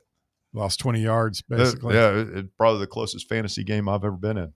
Hulk Hollander. And it might have kept me off a bus to Cincinnati or eating 50 hot dogs or whatever the horrible punishment is for the supreme loser this year. Nobody's outdoing. I've been shown to look at Patterson's roster. It's devoid of talent. Pretty bad. Bear, there's only 2 undefeateds left in the league. I'm guessing you're one of them, Bob. Otherwise, you wouldn't be bringing it up. Why, yes, we are. Who's the other one? My old compadre, Sam Beard. Huh. This feels like a conspiracy. A conspiracy amongst the, I almost called your show. It's optional. This almost just feels like an under review conspiracy. Bob and Sam. That trade didn't really work out. The controversial one from last week. Cody apparently is desperate. He traded CeeDee Lamb, he traded traded for CeeDee Lamb, giving up Justin Jefferson. Did he know that CeeDee Lamb is injured? Yeah, no, he traded for him before he got injured, I'm pretty sure. He's saying he was comfortable with his receivers, that he would rather he was done with Justin Jefferson after 1 week, and said that I'll gladly take Lamb when he comes back. But what he may not have known, it sounds like Lamb may go on the IR, which then means a guaranteed 4 weeks out. It's 4, right? Yeah. So might be a long wait. I'm just excited I get to start Cam Scadaboo in fantasy this week. God, he's so much fun to watch. I've been waiting for this moment. I drafted him really early in that draft, and now he's the man. He's the only reason to watch Giants football He's the best. right now. I love him so much. To watch him try and run through 3 or 4 guys. Oh, yeah. I mean, I know it's only preseason, but man, if Dart has any flashes like he had in preseason, they could be fun. He's got receivers for sure. They could be dangerous. Yeah, with Neighbors, and Wan'Dale Robinson's a nice pro receiver. Is Hyatt does he just probably need to go to another team? And Yeah, he feels like it. Get a clean slate and kind of restart his career. Yeah. I'm not even sure he's third on the depth chart at receiver. They have Darius Slayton too in front of him. So he might need a change of scenery. Forgot a little nug on the Rocky Top report. Had it in my notes and just went right over it. Kim Caldwell today announcing that Ruby Whitehorn is back with the team after her arrest and suspension.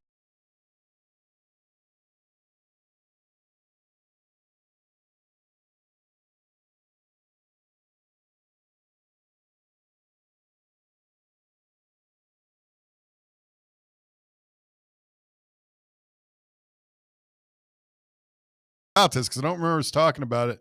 Apparently, Mateer is having surgery tomorrow. Yeah, that's what I read too. It sounds like sounds pretty serious. Tell you another thing. Russ and I shared with him some things I'm hearing behind the scenes at the First Lady Vols practice that I cannot repeat on the air, but Kim is already in mid-season form. Really? Yeah. Why can't you repeat it on air? Well, we would all FCC lose and our all. jobs. Is it salty? Oh, yes. I like her. Yes. I like her a lot. Tough. I mean, it's no different than the men. I mean, yeah, Ruby probably shouldn't have done that, but you don't win championships with Girl Scouts. That's all I'm going to say. So we had boots on the ground at Lady Vol practice. Kim Caldwell going on a tirade against her team and then realizes, wait a minute, the media's here, and has them immediately escorted off the premises. 15 seconds after that rant, they got everybody out. We're going to need you all to leave now. Cleared the room. What does the Deacon Rick Barnes say when he hears a tirade coming from across the way? I don't know. Have you been there in the Pratt Pavilion? You know how that's set up?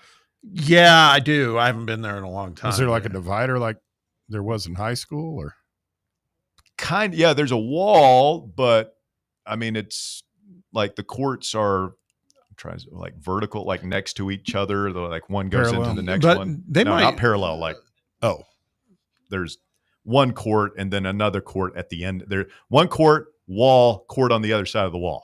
Yeah, but they may not even be using that. I mean, Rick, was meeting with the media. They might have been done already while Kim was. Rick up there surrounded by a gaggle of reporters, microphones everywhere, while a stray F-bomb from a crazy lady bounces off the ceiling. Yeah. Goodness gracious, what is she doing down there? Yeah. She's getting her team ready to play. I like it. Yeah, man. I mean, we talk about how high our expectations are for men's basketball. This women's basketball team might end up having a better season. The way their talent stacks up. I mean, it's loaded. That's why I'm a season ticket holder, Walker. It's good.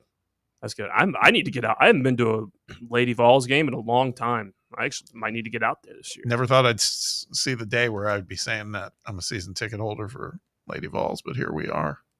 You never thought you'd see the day. I mean, we were pretty good once upon a time. I don't know if you recall. No, I know that, but I mean, I think I have a greater appreciation for the game now than I did. You are all in on women's basketball. Yeah. You love to watch the ladies play. Love is not, no, take it easy. You're all in. You're a season ticket holder. I mean, I did that for my wife, man. Now, come on. Oh, you don't have to walk it back now, Bobby. I mean, you're a I'm lady looking ball. forward to You're a it. women's basketball enthusiast. It's okay. There's nothing to be ashamed of. I'm looking forward to it. The style of play, the product, all those things, that swayed my decision for sure. I have never been to a Lady Vols basketball game. I went to my very first one just this past season against South Carolina. I'd never been either. But I do like that there seems to be some fire over there, because one of my big things with them was the last couple of years before Coach Caldwell got here, the slack and the walking around, the loafing. You never saw that out of Tennessee. Lack of hustle. Bear, how many Lady Vols can you name? Ruby Whitehorn. You always ask me. I mean, I would have a hard time with a lot of remembering a lot of things right now. I'm bad with names, Russ. You know this. Ruby Whitehorn. Mm-hmm. We're talking all time. I mean, there's this year's team. Tamika. There's a couple of Tamika. returning starters. Ruby's one. We of have them. There's three All-American, right, from South Carolina. Yeah, I was going to say Great player last year. there's 3 starters returning, I believe. I'll refamiliarize myself with the roster. It's that time of year. I got to the point last year I could almost name 2 or 3 of them. No, 1 through 10 about. It's hard to keep up with. We lost a lot of gals off last year's team at the portal, so I don't Like want who? I have no idea. I just know we lost a bunch. We definitely gained a lot more talent than we lost Yeah. in this cycle. Got That's those for Paldo sure. twins, man. I'm Yep. excited about that. Is that a real name, or are you just trying to see if I'll? Yeah, the Paul. That would be a good. Yeah, I'm No, not on a swivel with you two anymore. No. That's real. That's real. Yeah. They're The one of them, Paldo one of twins? them's like a 5-star, the other one's a 3-star. But yeah, I think they're They're package both little mousy things, right? deal. Yeah. Was that sexist? Incredibly. Little mousy. East Coast. Who's our starting 5 then? Russ, no helping him, Bob. This year? Yeah. Well, Talasia Cooper is our best player. and That's right, she's back. Talasia. Ruby will play. Is Spearman? Z Spearman? Z Will Spearman. She'll be on the starting. court as well. And then I would imagine like some of these newcomers, Do we have a Jewel? one of the Paldos. We had a Jewel last year. Well, they also have they got a transfer from UCLA. Forget the name now; it escapes me. Mm-hmm. They're loaded. I couldn't name the starting Is, 5 myself right now. Yeah, I don't know if Kim could. And I mean, the way we rotate. Bob, you're thinking of Janiyah Barker, who came from UCLA. That's Yeah. it. And then there was a young lady that came off the bench last season that could fly up and down the court. I want to say, is it Dunn? Is the last name? Don't look at me. Who is the big gal who would chuck through, could not run, like the most unathletic player I've Is it ever seen, Jewel? but she could shoot it a little bit. Sarah Puckett. Sarah Puckett. She graduated. She's gone. So's Tess Darby. Those two are. Okay. They were the 3-point So shooters. lose some experience, but maybe replace a little quickness and athleticism out there. yeah, they'll be more suited to Kim's style of play. Yeah, she kind of cleaned house in that regard, one way or another. And then we've got Olivia Edwards, the number 2 overall player for next year in high school, who's 2026. committed for next season. How many McDonald's All-Americans do we have on this upcoming team? Didn't she sign? She signed at 2 or least 2 3. Yeah, for this class. we're We're loaded. we're loaded. Getting back to basics and We're lady ball loaded, but we basketball. clearly need to do some more show prep on the Lady Vol. This Lady Vol segment. I think this qualifies as the show prep. This is Yeah. it. We learn, you learn. Stay tuned. It's Fan Run Radio. The drive continues. 865-966-3435. You want to hop in, go ahead and take a shot. Back with the rest of hour number 2 right after this. The Drive. Big Orange Country's home for sports. This is Fan Run Radio. Bankruptcy, divorce, personal injury. These are just some of the curveballs life can throw at you. Fortunately, East Tennessee has someone to help you work through these problems and recover. The law offices of Jerry R. Givens. If you're in need of legal advice, call today to set up a free, no-obligation consultation. 865-801-9250. As always, the phone call is free, the advice is free, so what do you have to lose? Call 865-801-9250 or go online to jrglawtn.com. That's jrglawtn.com. The law offices of Jerry R. Givens. Legal expertise you can rely on. Hi, I'm Jessica Lodgen, one of the hygienists here at Knoxville Smiles. If your children are having sleep or behavioral issues, we have things we can do in modern dentistry that can help not just with their dental health, but also their overall health. Early intervention is the key for younger patients and can avoid costly procedures later in life. If you'd like to learn more, give us a call here at the office and schedule an appointment. 865-539-1776. Or just book online at knoxvillesmiles.com. Smile brighter with Knoxville Smiles. With over 60 years of experience in the industry, Merritt Garage Doors has a wealth of expertise in commercial overhead doors in the East Tennessee area. Merritt offers a wide range of door styles like sectionals, rolling steel, high speed, and sheet doors. They also supply and install a wide range of dock equipment. If your business is in need of overhead doors, no matter the type, look no further than Merritt Garage Door, Knoxville's best and most trusted overhead door company. Contact them anytime for a free estimate at 865-933-5319 or online at merrittgaragedoor.com. Tired of waiting for the weekend or good weather to play around? From casual to committed, Back Nine Golf has got you covered. Open to the public and offering flexible membership opportunities, they offer 24/7 access to 5 different simulators, providing cutting-edge technology, instant swing feedback, fun mini games, and a wide variety of courses to choose from. Perfect for that solo round you want after work, or swing by with food and drinks for an afternoon with friends and family. No stressful tee times, no rain delays. It's Back Nine Golf your way. Book your tee time now at theback9golf.com. Today, we raise a glass of Jameson Irish whiskey to the sport of football. Hear, hear! To Gaelic football, born in Ireland in 1885 in its thrilling blend of soccer, rugby and basketball. On a massive field, 15 players kick or hand pass a round ball to score points over a bar or into a net. No pads, no helmet, no sense. Hear, hear! To college football, which kicked off in 1869 when Rutgers beat Princeton 6-4 in the Battle of New Jersey. With 11 players in helmets and pads, teams battle on a 100-yard gridiron with explosive pass plays and hard-hitting tackles. Unless you're called for targeting. Hear, hear! Since 1780, Jameson Irish whiskey has been enjoyed by sports fans all around the globe. Whether your football is Gaelic, American, or even soccer, we can all agree on super smooth Jameson Irish whiskey. Hear, hear! Good afternoon. Steady flow of traffic right now, making its way north of Knoxville on 75 up through Anderson County on into Campbell County. It's just that time of day for it to get busy on Broadway through the Fountain City area over the ridge there in the Halls. It remains stop and go right now out here in West Knoxville, especially Kingston Pike in the Bearden area. Zips Car Wash has remodeled throughout East Tennessee. Get upgraded shine and protection at your local Zips Car Wash. Visit zipscarwash.com and find a location near you. I'm Commander Chuck with your on-time traffic.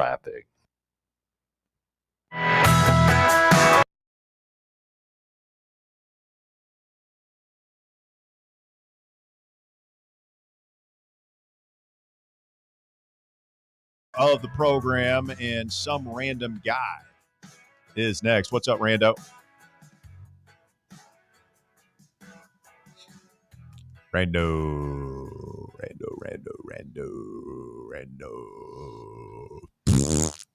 No Rando. Unresponsive. You hate to see it.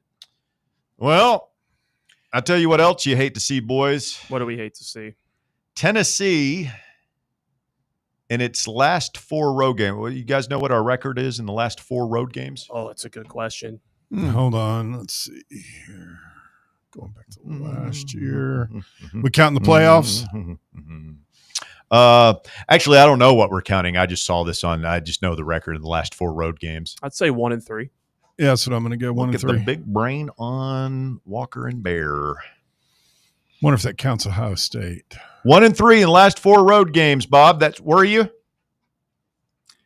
1-3 is 1 game from 2-2. So no. It's also 2 games from 3-1. Correct. That's it. I'm not. I'm not worried about it. I'm opening it up with a fresh perspective. New season. It's been a while since we've walked in. You know, Vandy is the 1 win, obviously, and right. That's not a hard road game. No, I don't care how good they are, right? It's been a while since we've just walked up in what I would consider to be an opponent with a pull, walk up in their house and slap them around. When's the last time we've done that? Well, I guess LSU. Yeah, Kentucky? that's what I was gonna say. I mean, LSU in 20. Surely we've done it since then. I don't really count Kentucky and Vanderbilt. No. You're not counting Vanderbilt. And I think in Oklahoma, we didn't slap them around last year, but we were in control of that game. That was fun. We held on for That was dear good. life through the second half. Mississippi State, Yeah. I mean, they're 4-0. Yeah. They are an SEC team. They're all excited. They're going to have their white out. Like that's going to be I hope our players know that we're walking into a lituation. I hope they know. They don't think it's going to be, it's Mississippi State. There's going to be cows roaming around, all that. I hope they know how intense that atmosphere is going to be. Yeah. There was a piece on RTI where they were talking to the players and they're like, we're well aware and we're excited about it. It's like, okay, good. Hope hope that mindset carries. It'd be so fun to go in there and bomb them in the first half, see a bunch of empty seats, people Sure. walking them, dragging their cowbell behind them. Yeah. I can't wait to see, are we going to wear all orange or just orange with white pants? That's a good question. We'll find out on Thursday, I guess. What would you do? I'd go all orange. All orange would look pretty cool. Shove it. And I'm not going to lie.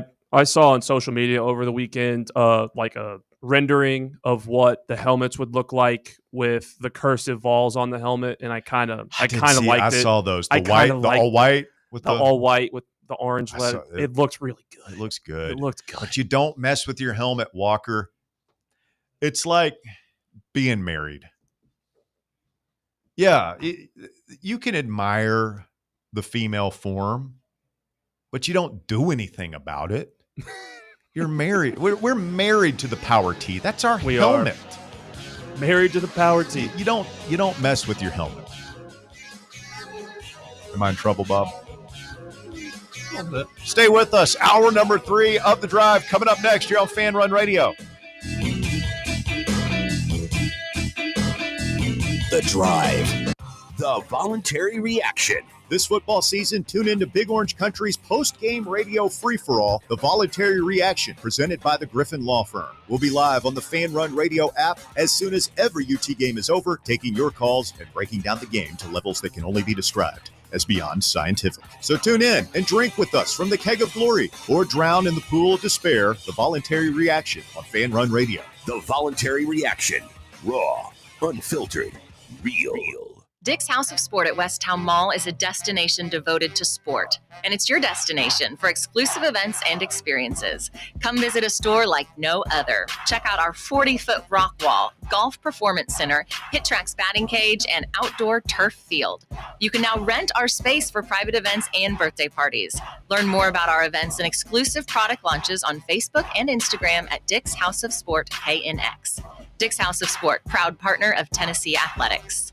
Hi, I'm Bo Cregner with the Cregner Group at Realty Executives. You know, the real estate market, like all other markets impacted by the economy, is changing all the time. And it's never been more important to be personally represented by a trusted real estate specialist. I can't emphasize enough how important it is when selling or buying to be individually represented.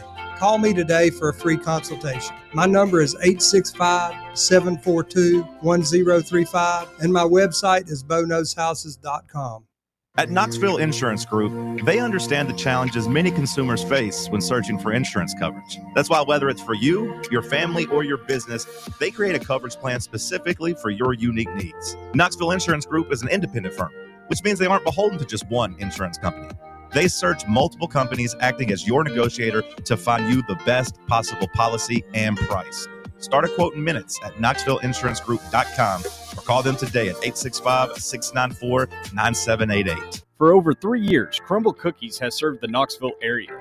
From Clinton Highway to Parkside Drive, even our friends out in Maryville have reached you, our fans, with the best cookies in the game.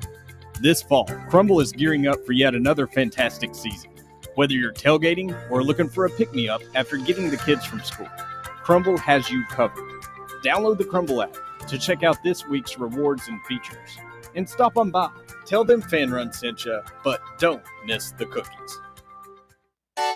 Citizens National Bank.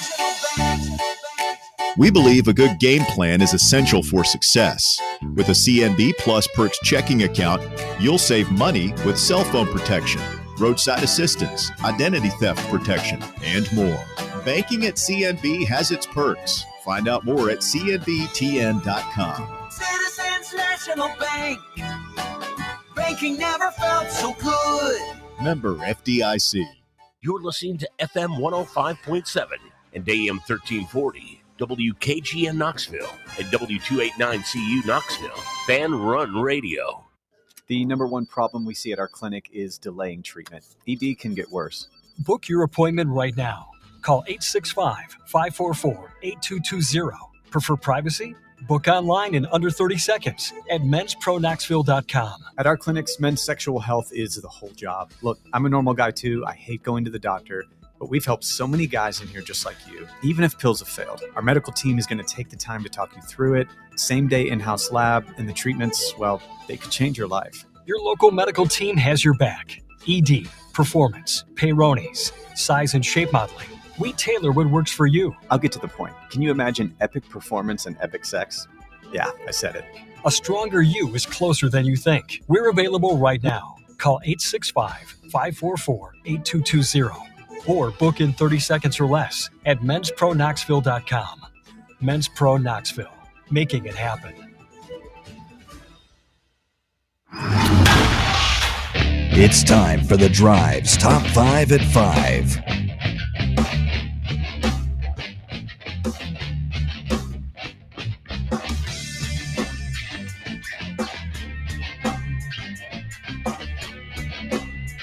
Quitting time on your Tuesday, 5 o'clock here on Fan Run Radio. Russell Smith, Bob Bear, and Walker Smith has the top 5 at 5. Brought to you this afternoon by our friends at ECR Total Landscapes. Walker, hit it. Thank you. At number 1, according to sources, Tennessee's 2026 schedule will include Texas, LSU, Auburn, Alabama, and Kentucky at home. The Vols' road games will be against Vandy, Texas A&M, Arkansas, and South Carolina. The SEC will make the official announcement tonight. It's exciting. It's a lot of really good home Yeah, games, I know, man. That home schedule, if that's how it ends up shaking out, is incredible. It's also the two teams that you guys have wanted to play. We hadn't played them in a minute. Like, we've been talking about how we really would like to play Texas at home. That game's going to be awesome. And we haven't played Auburn in a while, it feels like, and that's a game that we've wanted to play. Let's go ahead and do it. We're not holding anybody to this, but what should our record be? And I know we don't even know who the quarterback's going to be, all that stuff. In conference play? No, like in the season. We're going to beat Furman, Georgia Tech, Kennesaw State, right? Yeah. Georgia Tech's going to be hard, but we're going to win that game. Assuming. This is Haynes King's last year, right? Beat Vandy, beat Kentucky, win at South Carolina. Arkansas, South Carolina, A&M on the road. One of those three, two of those three. It's tough to tell, but I mean, I'd say South Carolina, Arkansas might both have new coaches. Yeah. That's what I was going to say. It's almost impossible to project. Yeah. You think they're going to fire Wayman? I think he might start his clock. Go to Virginia Tech. Yeah. It's a hard schedule. I mean, you're right. Being undefeated kind of doesn't exist anymore. I look at the road games, the way Texas A&M is trending up right now, and if they keep trending up, that game is by far our hardest road game next year. Well, I mean, that's why I really Trey hasn't made that connection yet. I think it's he was in such dire straits yesterday. You didn't get to hear him. It's like it'd be like being a Ravens fan today. They're disappointed they didn't beat the Lions, but still a great team. They're still odds on to get the number 1 seed. Yeah. Bama, LSU, Texas, Auburn, Kentucky at home. How many of those games should we win next year, Bob? Year 6 of the Heupel era. I mean, like, am I crazy? Like, we should we should lose. Oh, I'm going to say, like, I was thinking 3 and 2 would be. Yeah. For home? I'd say 4-1. I'd say 4-1. Yeah. I think I'd say 4-1. And back in the old days, I would have expected you got a whole court on your home field. Who is it again? Bama, LSU, Texas, Auburn, Kentucky. It really depends on how Auburn trends going into next year. Yep. Like they could have a new head coach, and they could not be very good. And then I would think 4-1. But if Auburn trends up, and we're playing 4 top 25 teams at home, 3-2 feels a little more realistic. It's a win-win with some of these guys. Some of these schools are not going to be able to financially fire these guys, but I don't know. At number 2, Titans coach Brian Callahan said Tuesday that he's relinquishing his offensive play calling duties to quarterbacks coach Bo Hardegree, while Nick Holtz will continue to be the offensive coordinator and maintain the same duties, helping build the game plan. Is that a needle mover for you, Russ? Should fix everything. Yeah. Oh, yeah. I always back, baby. We're back. Yep. I look at these moves. It's like whenever you hear like a coach solidify that he's staying here, that he feels good, whenever you see him relinquish play call duties or regain play call duties. Well, it's a sign of desperation. He thinks he can keep his job, and he's going to try this. I mean, it clearly wasn't working out with him calling his own plays, but like if he really is married to calling the plays and everything, and you think you're going to get fired, you probably I'm just going to go ahead and call the plays, right? So he thinks in his mind he can. This is his Hail Mary. Did you guys read the story? I think it was Easton Freeze on Yahoo had about being in the tunnel, and Ramon Foster talked about this on The Zone. Like he was in the tunnel. They're all Ramon and a bunch of former players are in the tunnel with Mike Keith, Amy Adams Strunk, her whole family, all the Adams family, and they're getting set to go out onto the field for the Mike Keith thing at halftime. And of course, Callahan horribly bungles the end of the first half, and there's booing and cursing. She hears all this. It's very intense, right? I mean, it's loud, boos, very uncomfortable. And here comes Callahan off the field, and they're just given to him. And the owner and all these former players, everybody's standing right there. Right before Mike. Taylor Zarza said something about it like on the radio broadcast, not about that in particular, but referenced Mike Keith and wishing the Titans had been performing better to give Mike Keith a proper, yeah, really. But the proper setting. You're hearkening back to 2 years ago when Amy is at that game against Philly, and the fans up there are heckling her. Thanks for giving us A.J. Brown, and like the narrative is she was so mad that she went and fired J-Rob after that. So it's like she's up there hearing that. Now we're going to Houston, where everybody, that game means so much to her and everything. It just feels like a loss to the Texans this could be Callahan's last stand. They might go ahead and fire him. Yeah, especially with the Texans already being 0-3 and trending down. Could be early exit. What was the phrase you used like before the show and one of the a soft firing? Yeah, who did I say that in regards to? I assumed it was Callahan, but maybe it was the OC getting skipped over. We talked about this yesterday with that possibility with Chris Lowe was saying that about Pittman at Arkansas. Yeah, move him into an administrator. If I'm an Arkansas fan, though, we're getting way off topic here, Walker. Sorry, but I'm an Arkansas fan. So we're going to pay Sam what? $1 million a year, $300,000 a year, like whatever, just to be an emeritus, whatever his title is, basically doing nothing except being there and being the grand old man of Arkansas football. He's going to get the money one way or another is the way I'm sorry. Maybe, but I'm like, if I'm a fan, hey, take whatever we're giving him not to coach and go find me a corner. Go find me an edge rusher. Go find me a player. He's not going to forego his buyout. I'd make him fire me. Yeah. You got to pay me what you owe me. I don't know. I'll be surprised if he does that. Another conversation for another time. He doesn't seem like he's that type of guy. He's a get along guy. Mm-hmm. At number 3, Lady Vols basketball senior guard Ruby Whitehorn has been reinstated to the team, Tennessee coach Kim Caldwell said. Caldwell said Whitehorn returned to all team activities the week of September 8th after a, quote, lengthy suspension. Sources say she adds a level of toughness to the roster. You could say that. Just after not afraid to get in there and fight. Yeah, really throw knock some down all the elbows. doors. I don't feel like this was a lengthy suspension. That's what she said. It's like, when did this all go down? Like back in June or something? It's summertime. I don't know. Did Ruby miss all of summer practices? I think that's right. So that might be She's on the considered boo lengthy. plan. That's true. She's on the boo and plan. She's working her way back. There's certain things we don't know that she might be satisfying with. She might be on some level of probation with as far as the crime itself. Double secret probation. Yeah, not necessarily with the school, but who knows? I don't think Boo didn't do anything that bad. I mean, he wasn't arrested for. No.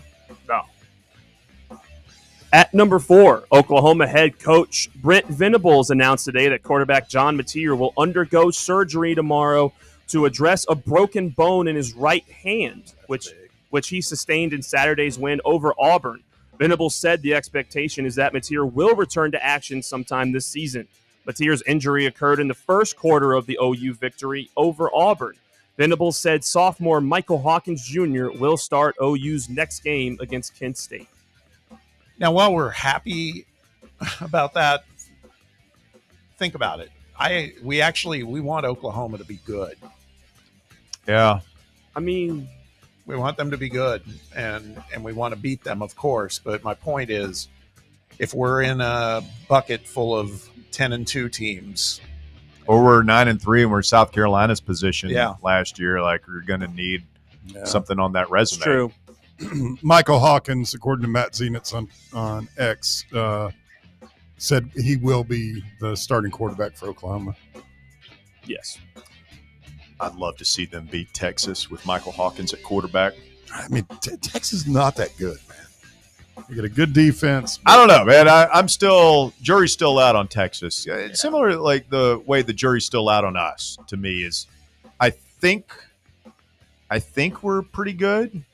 I'd like to see us play a few more teams that I know are pretty good, but I think we're better than I thought we were going to be. And Texas, I still think they're pretty good, man. Yeah. I think they're figuring it out in real time, and they had a horrible matchup to start the season. Yeah. Play the number 1 team in the country in Ohio State, and then a bunch of bye games to start those first 3 or 4 games. Like, you're not going to know what Texas is until they start conference. Yeah, I mean, play. I think Oklahoma should be a very good game this year. Like, very close. Yeah. Fun watch. Mm-hmm. And at number 5, a shockingly bizarre traffic accident got a lot of attention on Chinese social media when a young man driving on an electric scooter crashed into a temporary traffic light. Following the impact, the man's head somehow became stuck inside the traffic light, and firefighters were called to free him from the unusual cage. That was easier said than done, however, as the first responders spent nearly 40 minutes cutting away at the metal casing to safely release the man's head. Jaws of life. It's like the kid at the Jaguars game who got his head stuck in the Jaguar statue. You guys remember that story? Yes. No. That was scary. That was scary. Kid stuck. It was kind of funny. No, yeah, But it was scary. It's hilarious. Bear, if you don't remember, there's a giant like copper statue of a jaguar outside of the stadium over Sure. in Duval. And this like kid, I think he was 12 years old, got his head stuck in the mouth of the jaguar. And it took them like over an hour to get him out. That's actually pretty good. I mean, kids do silly things sometimes. I never did that as a kid. Do you guys You ever get stuck anywhere? Uh-uh. I don't believe that for a second. No, You no. got stuck somewhere. The only thing I did that I can remember that being told explicitly not to was I don't even know why I was in kindergarten. I put a nickel in my mouth and started choking on it, and I was afraid to tell the teacher, Mrs. Lehman, because Mrs. Lehman at Bearden Elementary told everybody, if you put stuff in your mouth and you choke on it and you can't breathe, I'm going to have to cut a hole in your. Life is just a game of inches, Bob.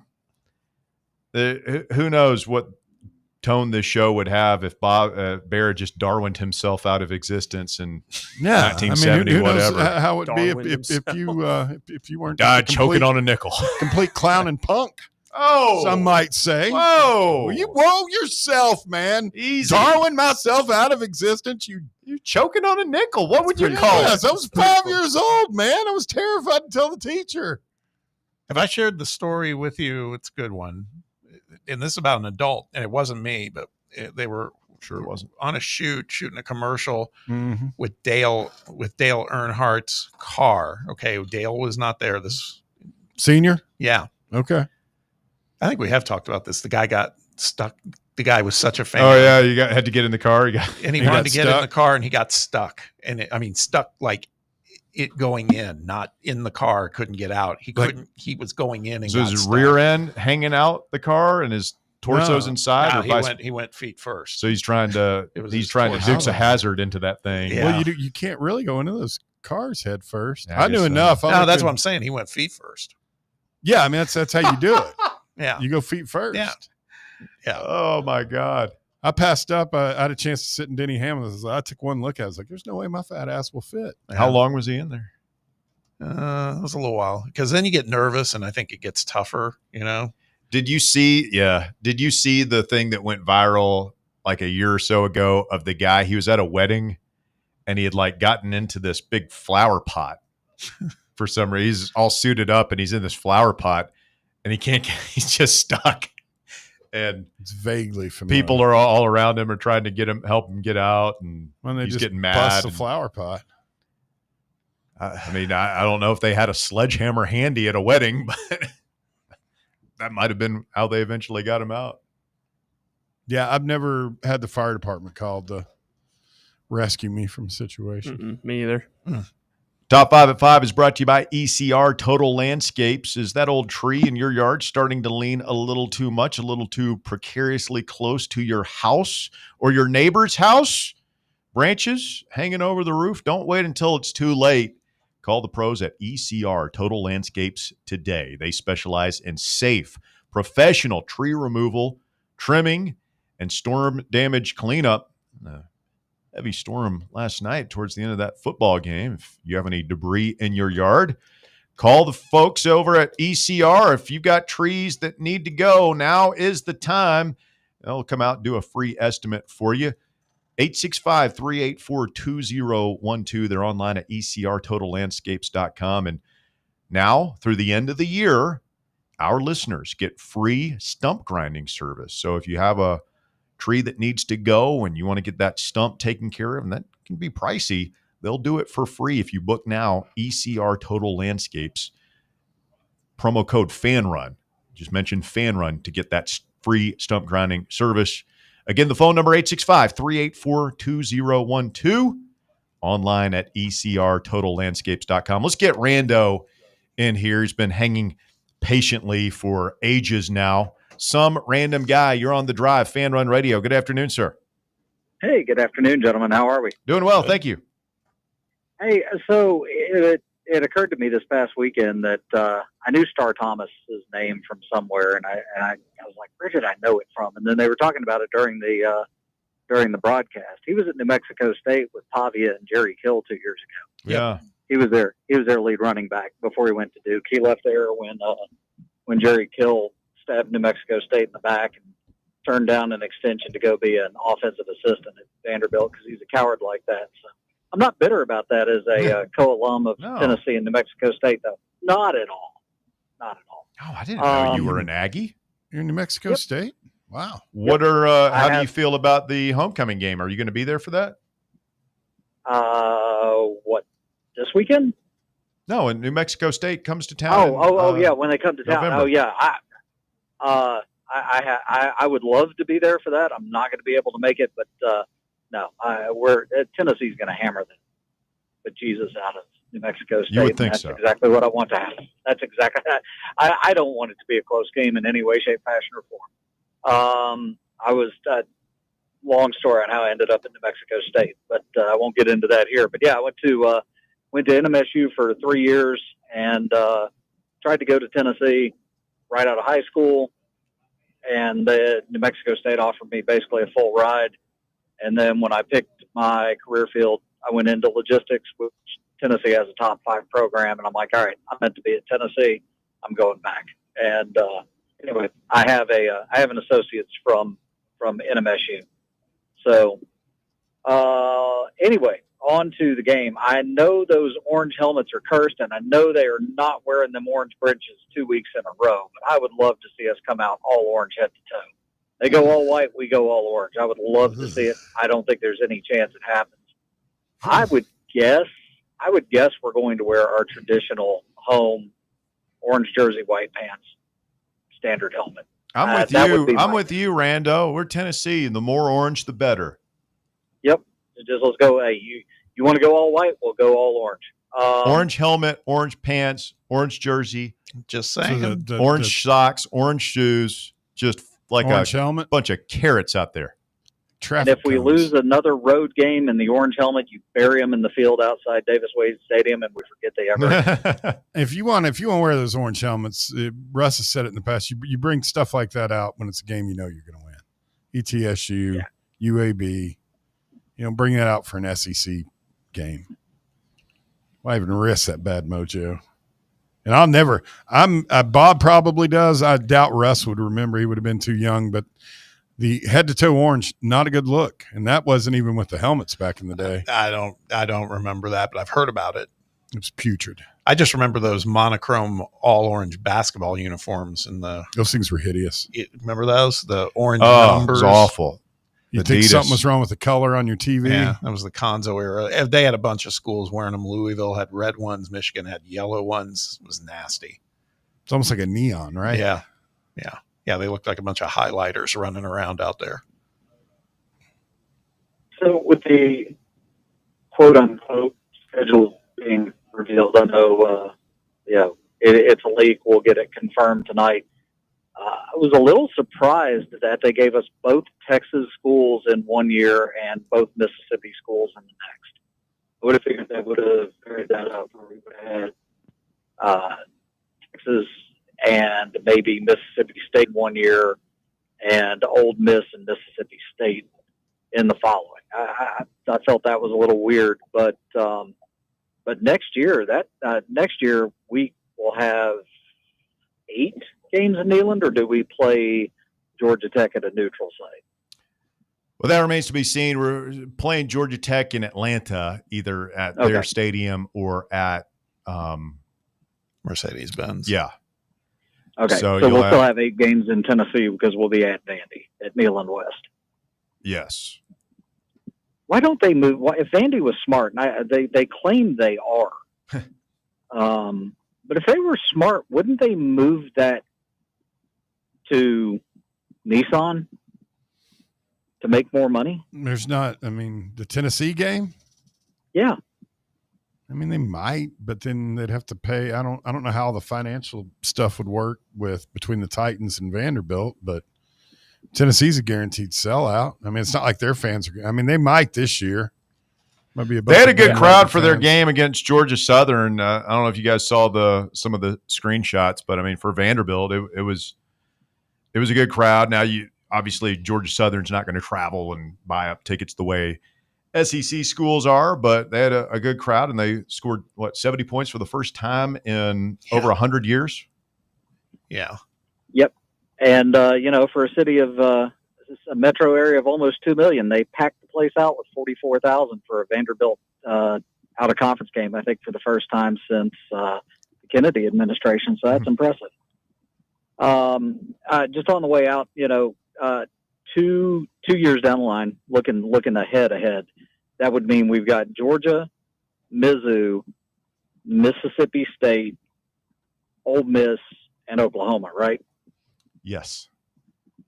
So Oklahoma will have a new coach, and Ole Miss will have a new coach, because I think Kiffin's gone within the next, either after this year or after next year. I think Kiffin's gone. I think somebody grabs him up. Florida will have a new coach. Florida will have a new coach. I think Missouri may have a new coach, and I don't think that's going to be a termination. I think Drink is going to catch somebody. Yeah, Florida's new coach might be Drinkwitz. Somebody said that the other day, and that was a scary concept, but it might actually be a really good fit for both of them. Look, he's a dork. I can't stand the guy, but he can recruit and he can kind of coach, and that would I would almost be more worried about Eli Drinkwitz being at Florida than Lane Kiffin being at Florida, because I think Lane Kiffin's gone about as far as he can, and Lane Kiffin is the kind of guy you can make. Can't him go mad with and you get him to do there, something Rando. I'd be much more worried about Kiffin at Florida than Drinkwitz. I mean, I think they could both do good. I don't know, Bob. You seem much more convinced on Drinkwitz than I am. I think he's a pretty good coach. I don't like him. I'm kind of in the boat that everybody's in. He annoys the hell out of me. But remember when Pruitt tried to hire him to be OC once upon a time? I did not know that. Wow. Pruitt or Butch tried to hire him. He was at NC State. Huh. Yeah, because he was during the Shianamo deal. His name came up at one point. He only coached it. He was only head coach at App State one season, right? Think so. One or two, not long. But all right, last point on the way out the door. Let's get our buddy Alex Golish away from us, so we don't have to worry about ever disliking him. There's an opening in Stillwater. It's a power conference. Let's get Alex Golish over to Okie State and give him an opportunity to grow, and then we can still pull for him, and we don't have to be worried about him beating Tennessee. That's all I got, guys. We'll talk to you soon, and I will be calling you Friday from Stark Vegas. See you. Thank you, Rando. Appreciate the phone call. Quick timeout. You're listening to The Drive. More Fan Run Radio coming up. The Drive. You're locked onto Fan Run Radio. 105.7 FM, 1340 AM, and online at fanrunradio.com. Is that old tree in your yard starting to lean a little too much? Branches hanging over your roof? Don't wait until it's too late. Call ECR Total Landscapes today. At ECR Total Landscapes, we specialize in safe, professional tree removal, trimming, and storm damage cleanup. So if you've got trees that need to go, now is the time to give us a call. Plus, we're offering free stump grinding now through the end of the year when you use or mention promo code FANRUN. That's right, free stump grinding for Fan Run Radio listeners. At ECR Total Landscapes, we live up to our name by offering total landscape services. In addition to tree cutting, we also offer a wide range of landscape installation services and custom monthly maintenance packages that create stunning outdoor spaces tailored to your vision. Give us a call today to schedule a free estimate at 865-384-2012 or just visit us online at ecrtotallandscapes.com. It's time for the North Knox Siding and Windows High School Football Player of the Week. Brought to you by North Knox Siding and Windows. Call 865-689-0505 or visit them online at northknoxsidingandwindows.com. This week's North Knox Siding and Windows High School Football Player of the Week is Halls High School's Dom Culp. The senior linebacker led the Red Devils to their first win of the season last week, 38-24 over William Blunt. Culp finished with 13 total tackles, including a sack, and also had one interception as Halls improved to 1-3 on the season. Halls High School's Dom Culp, this week's North Knox Siding and Windows High School Football Player of the Week. North Knox Siding and Windows, locally owned and operated. They can handle all your siding, window, gutter, and roofing needs. Call 865-689-0505 for a free estimate or go online to northknoxsidingandwindows.com. Ball fans, reimagine your home at Broadway Carpets and Flooring for any remodeling or building needs. With a variety of carpets, rugs, hardwood, vinyl, and stone, Broadway has all the flooring and installation options you're looking for, including pet-resistant products like Pet Perfect Carpet from Shaw Floors. Visit their showroom in downtown Knoxville or the location in West Knoxville located on Kingston Pike near Pellissippi Parkway today. Ready to launch your career? Axle Logistics is a leading third-party logistics company where excellence is an energy. With an award-winning culture, Axle proves that positive outcomes come from a positive environment and a work hard, play hard mentality. At Axle, the drive for success is infectious. And with an uncapped commission structure, hard work isn't just noticed, it's rewarded. For those with big goals and even bigger dreams, Axle Logistics is the place to start your career. What kind of day is it? It's a White Claw day. Light and refreshing tasting, uniquely cold way filtered. There's an iconic flavor for everyone. Come on, grab a pack. White Claw, grab life by the claw. Please drink responsibly. Hard seltzer with flavor. White Claw Seltzer Works, Chicago, Illinois. Good afternoon. Steady flow of traffic right now on all the major outbound routes as it builds through downtown. 40.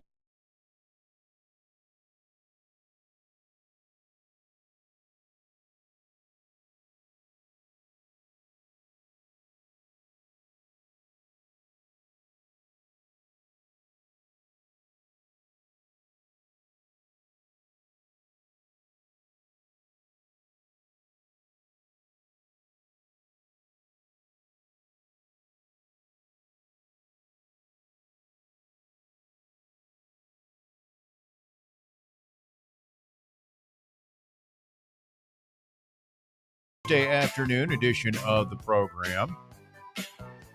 Jeremy is next. Hello, Jeremy. Going, guys. Jeremy. How's it going, guys? Going well. How are you, sir? Oh, I'm doing great, man. Doing great. Thinking, hearing you guys read off that schedule and everything, I was thinking, boy, we better do it this year. Well, as I said earlier, you're going to have a hard schedule next year. Everybody's going to have a hard schedule. There's in a 9-game conference schedule in a 16-team league, everybody's going to have so many hard games. I don't think you're going to see hardly anybody go undefeated anymore. And my thing is, in a 16-team playoff with these really hard schedules, it's going to become more like the NFL.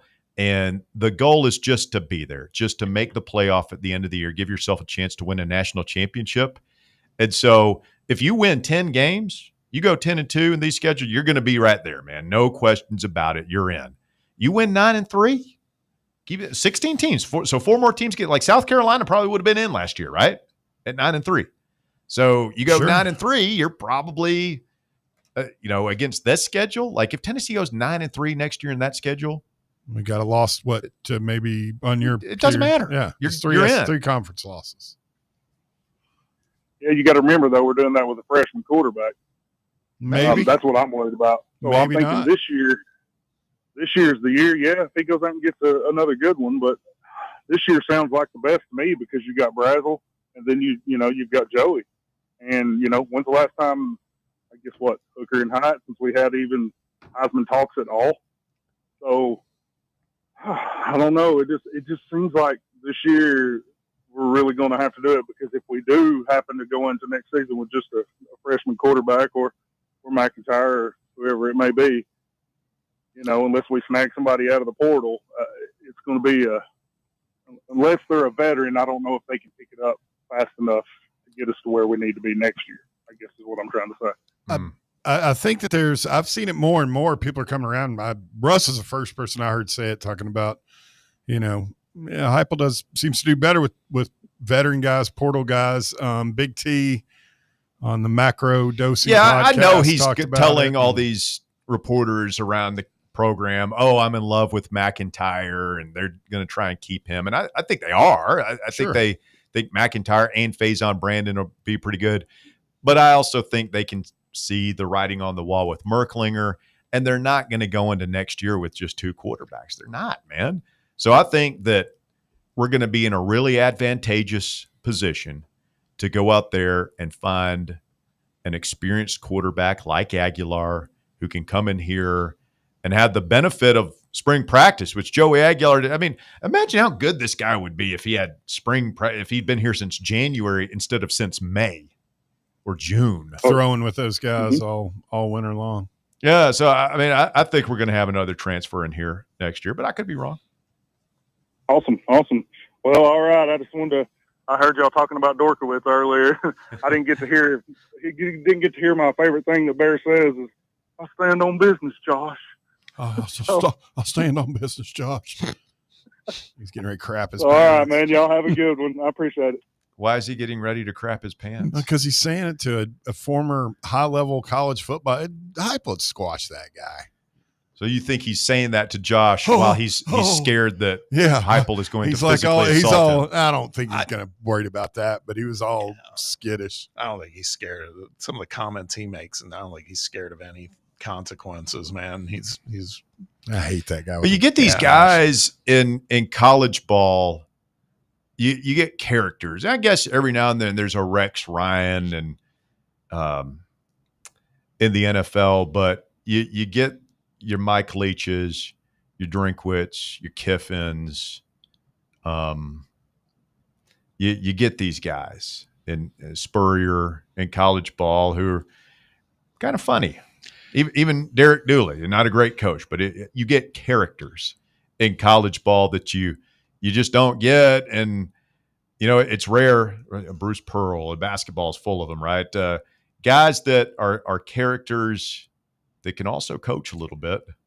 Barnes. Did you see our guy Biff Poggi, what he said after they beat Nebraska? He said they asked him how was he gonna celebrate the win, and he said, I'm gonna go home tonight, have some coffee, Haagen-Dazs ice cream with my wife, and then smoke a big Cuban cigar. And then he goes, I might have to go to the hospital after that.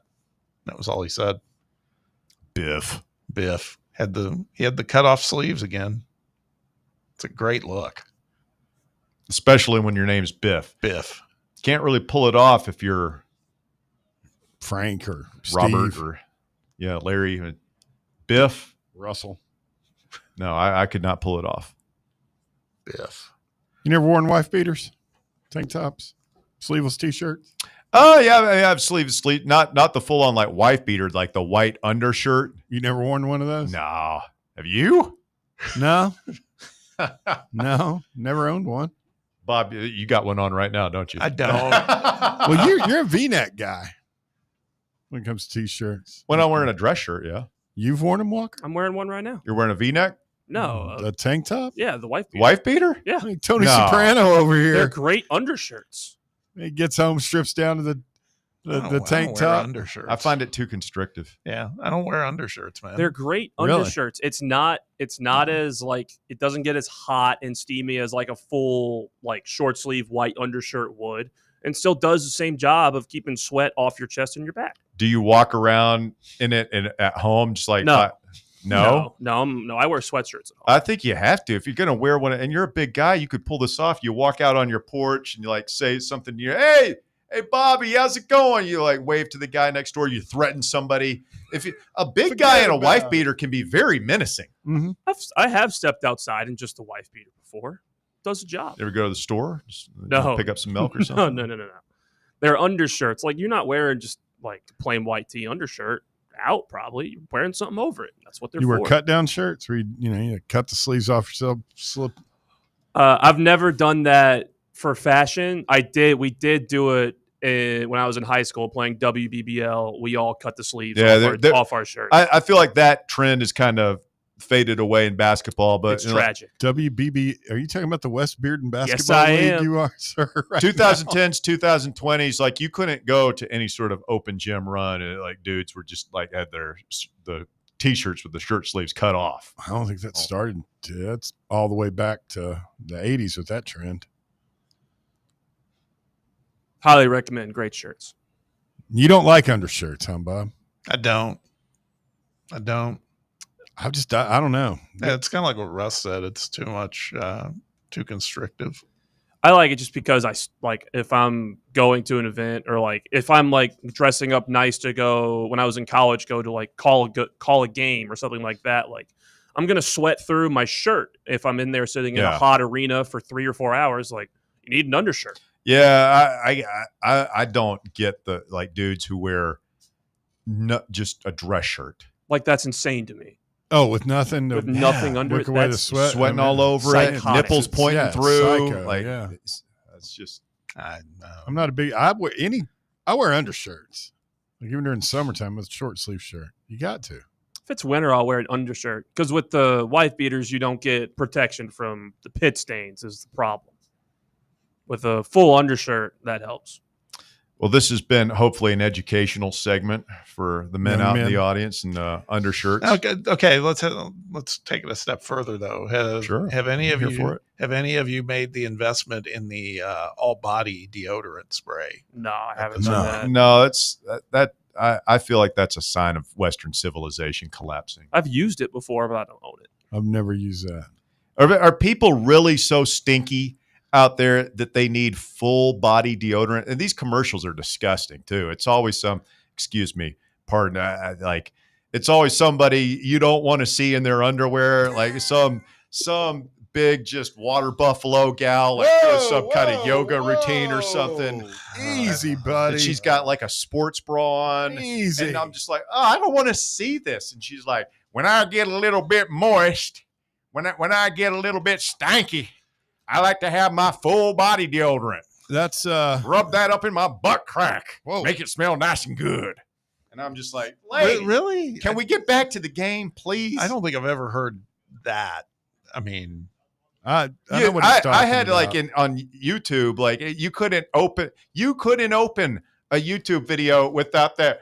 Rub it all over your body just like you should. You know the commercial. You know the one I'm talking about. I know. Oh, it's gross. I've never. No, man. I'm picturing like Foghorn Leghorn doing a total body. They're deodorant like commercial. dancing in their yoga. Women who should not be wearing yoga pants are they're dancing and gyrating. Spritz it up and down. It feels good. Rub it on your body just like you should. I'm like, oh my God, I just want to watch this police body cam video. Get this orca off of my screen. I'll tell you another thing, kind of along the same lines. I cannot watch anything now on TV, like if it's from like the old like Westerns, anything basically before World War II, without just watching it and thinking your voice going through my head. You know, everybody back then before deodorant, everybody just stunk. They just smelled bad walking around. I mean, think about like when you see like Babe Ruth, like black and white film of like baseball games from the 1920s, right? And all the men are in those stands, worsted in wool suits and fedoras and everything. Just think of how awful everybody smelled, just sweating out there in That's the hot what summer I think sun. about anytime I see anything like that. I'm like, yeah, Russ is rank. right. Those dudes needed full body deodorant. Right. Those dudes needed shower everything. and just. Well, we have showers and air conditioning now and regular deodorant, and we don't dress like madmen anymore. Like you go to a ball game, you're wearing shorts and a t-shirt. You're not wearing a you get some three-piece deodorant worsted together and wool it's suit. okay. There's a lot of technology now too. There's this deodorant that's like 72-hour protection. There's this deodorant that doesn't stain your shirts. Yeah. There's all sorts of stuff, man. I don't worry about it all. But you never. Oh, you have no undershirts. I would not say I've never done it, but no, I'm not partial to doing it. I don't. It's like Rick's wedding this summer when it was hotter than Hades out there. No, and I wasn't sweating. I was fine. Yeah, there was a sheen on your forehead. Well, that's not on my shirt. I mean, I'm okay. By the way, when they say 72-hour protection, that is a load of crap. That's not true at all. Walker's calling BS on you, Menon. Find me a person who has fully only used one stick of deodorant one day and was good for 3 days. Well, after that, in most Good for a instances, you're hopeful that it doesn't really become a thing because usually people should shower, right? That's the whole thing. So Not according to. They say people that showered it, it's not good for your skin. That's what I've always heard. Well, they can suck it. yeah, they don't like being clean. Wow, I didn't know you felt that strongly. That about is it. aggressive, Bob. Yeah, no. No, we live in a society. I'm with Bob here. Grown-ups should shower every day. They should. You get up, you take a shower, you put on deodorant. Like, what's so hard about that? You do the same. If you do that every day, we don't have to worry about stinky guy. That's it. Yeah, but what if you like took a shower yesterday? You didn't really do a whole lot, and then you're at home. Would you take a shower if you're going out before you went out the next day? Yeah. Take a shower before you go to work. Yeah. What's hard about this? Yeah, I'll take a shower at night. Of course you do. I don't like getting into my bed dirty. Listener Gary on the text box says, I've definitely never seen that commercial that you were referring to. Robert. Walker, you know the one. It I've was seen so it. obnoxious It's all just summer not- long. It was so gross. You've intrigued Gary. He says, I haven't seen it, but I kind of want to now. So, gosh. We'll have to Rub check it all out. over your body just like you should. All of those. They had a whole jingle. Like these chicks are dancing like it's a Michael Jackson video. I'm not going to singing lie. this song. I'm kind of intrigued by it, but the price point's absurd. It's like almost twice the cost of regular deodorant. So why would you do it? It's not worth it. Just No. take a shower. That's and what use I'm saying. deodorant. Why don't you take a shower and bathe just like you should, woman? Yeah. Like how hard is this? There's I all mean, this some of those stuff. bigger girls, it's kind of hard to reach everywhere and get everything completely clean. God. That's for being honest. Why are we trying to reinvent hygiene in 2025? Like, we figured this stuff Hot, out soapy 50 water. years ago, people. It's bathing. It's deodorant. That's all you need. Look, I don't hate like spray deodorant, but like if it's full body, you're not using it for your full body. Yeah, what exactly is full body? We're like rubbing this stuff in the crooks of your elbows, the backs of your knees, and booty. Well, yeah, your privates, your feet. That's the other one, your feet, which that's. Speaking from experience, I've learned I stopped when I was in high school. I don't spray anything on down there. I ain't rubbing nothing on my junk. No. You end up Didn't significant ask, burn factor going Again, on. just take a shower. Didn't ask, but now you know. You can take care of that in the shower. Hey, thank you, Walker. Here's I've gotten years of that using deodorant, but I always take a bath. All right, let's That's take our disgusting. last break here, and we'll be right back with the shocking conclusion of the drive. Won't get much more shocking than that. Stay with us. More Fan Run Radio coming up. The Drive. Can't get enough Fan Run Radio? Download the free Fan Run app and take the best Tennessee sports conversations with you wherever you go. Got a flat tire? Strange noise under the hood? Don't stress. Roll into Matlock Tire and Auto Service. From oil changes and brake repairs to brand new tires, Matlock's certified techs do it all. Fast, friendly, and fair priced, Matlock is the home of the price match guarantee. Bring in any competitor's ad, and Matlock will match the exact same tire for the exact same price. Matlock Tire and Auto Service. 5 locations in East Tennessee. Visit MatlockTireService.com to find the location nearest you and schedule your appointment. Have you ever found yourself wishing your clothes looked brand new again? Whether it's your favorite suit, that little black dress, or your comfy winter coat, Crown Cleaners can make it happen. From stubborn stains to delicate fabrics, the expert team at Crown Cleaners uses the latest cleaning technology to ensure your clothes come back looking and feeling fresh. Visit one of their 2 area locations, Kingston Pike on Bearden Hill or South North Shore Drive near Dunkin' Donuts. Online at crowncleaners.com. Crown Cleaners, a tradition of excellence. Yeehaw! I've been hooting and hollering ever since I started betting with the VIP Play app. VIP Play has more than 200 leagues, every bet type you can imagine, live betting and live hosts, all with 24/7 support from real live people when you need them. Start betting better with the VIP Play app today. Don't be a better, be a better with VIP Play today. Download VIP Play today or head to VIPPlayApp.com. Make sure you use the promo code FANRUN to take advantage of their welcome bonus and so they know that we sent you. Gambling problem? Call 1-800-8899-789. Must be 21 or older and located in Tennessee to bet. Located in Knoxville's historic Old City, Barley's offers great food, live music, the best draft beer selection in town, and now your new favorite place to watch sports. Their indoor projector is perfect for any weather, and they've revamped their upstairs area with more TVs to take in all of the action. Their menu features hand-battered chicken tenders, juicy burgers, fresh salads, and the tastiest pizza in Knoxville. You can enjoy their happy hour drink specials daily from open until 6 p.m. Barley's Tap Room and Pizzeria. The number one problem we see at our clinic is delaying treatment. ED can get worse. Book your appointment right now. Call 865-544-8220. Prefer privacy? Book online in under 30 seconds at menspronaknoxville.com. At our clinics, men's sexual health is the whole job. Look, I'm a normal guy too. I hate going to the doctor, but we've helped so many guys in here just like you. Even if pills have failed, our medical team is going to take the time to talk you through it. Same day in-house lab, and the treatments, well, they could change your life. Your local medical team has your back. ED, performance, Peyronie's, size and shape modeling. We tailor what works for you. I'll get to the point. Can you imagine epic performance and epic sex? Yeah, I said it. A stronger you is closer than you think. We're available right now. Call 865-544-8220 or book in 30 seconds or less at menspronaknoxville.com. Men's Pro Knoxville, making it happen. Your smile says it all, so make sure it's saying the right thing. At Knoxville Smiles, we believe healthy teeth mean happy lives. Whether it's a routine cleaning, whitening for that big event, or fixing a nagging toothache, our gentle team is here for you. With flexible hours, family-friendly care, and the latest technology, Knoxville Smiles makes every visit stress-free. Don't wait another day to love your smile. Call Knoxville Smiles today at 865-539-1776 or book online at knoxvillesmiles.com. Smile brighter with Knoxville Smiles. Good afternoon. Watching traffic build pretty good right now going outbound on Chapman Highway. It's crowded there through South Knox County at times. Going outbound Chapman Highway towards Seymour. It's crowded also on Broadway through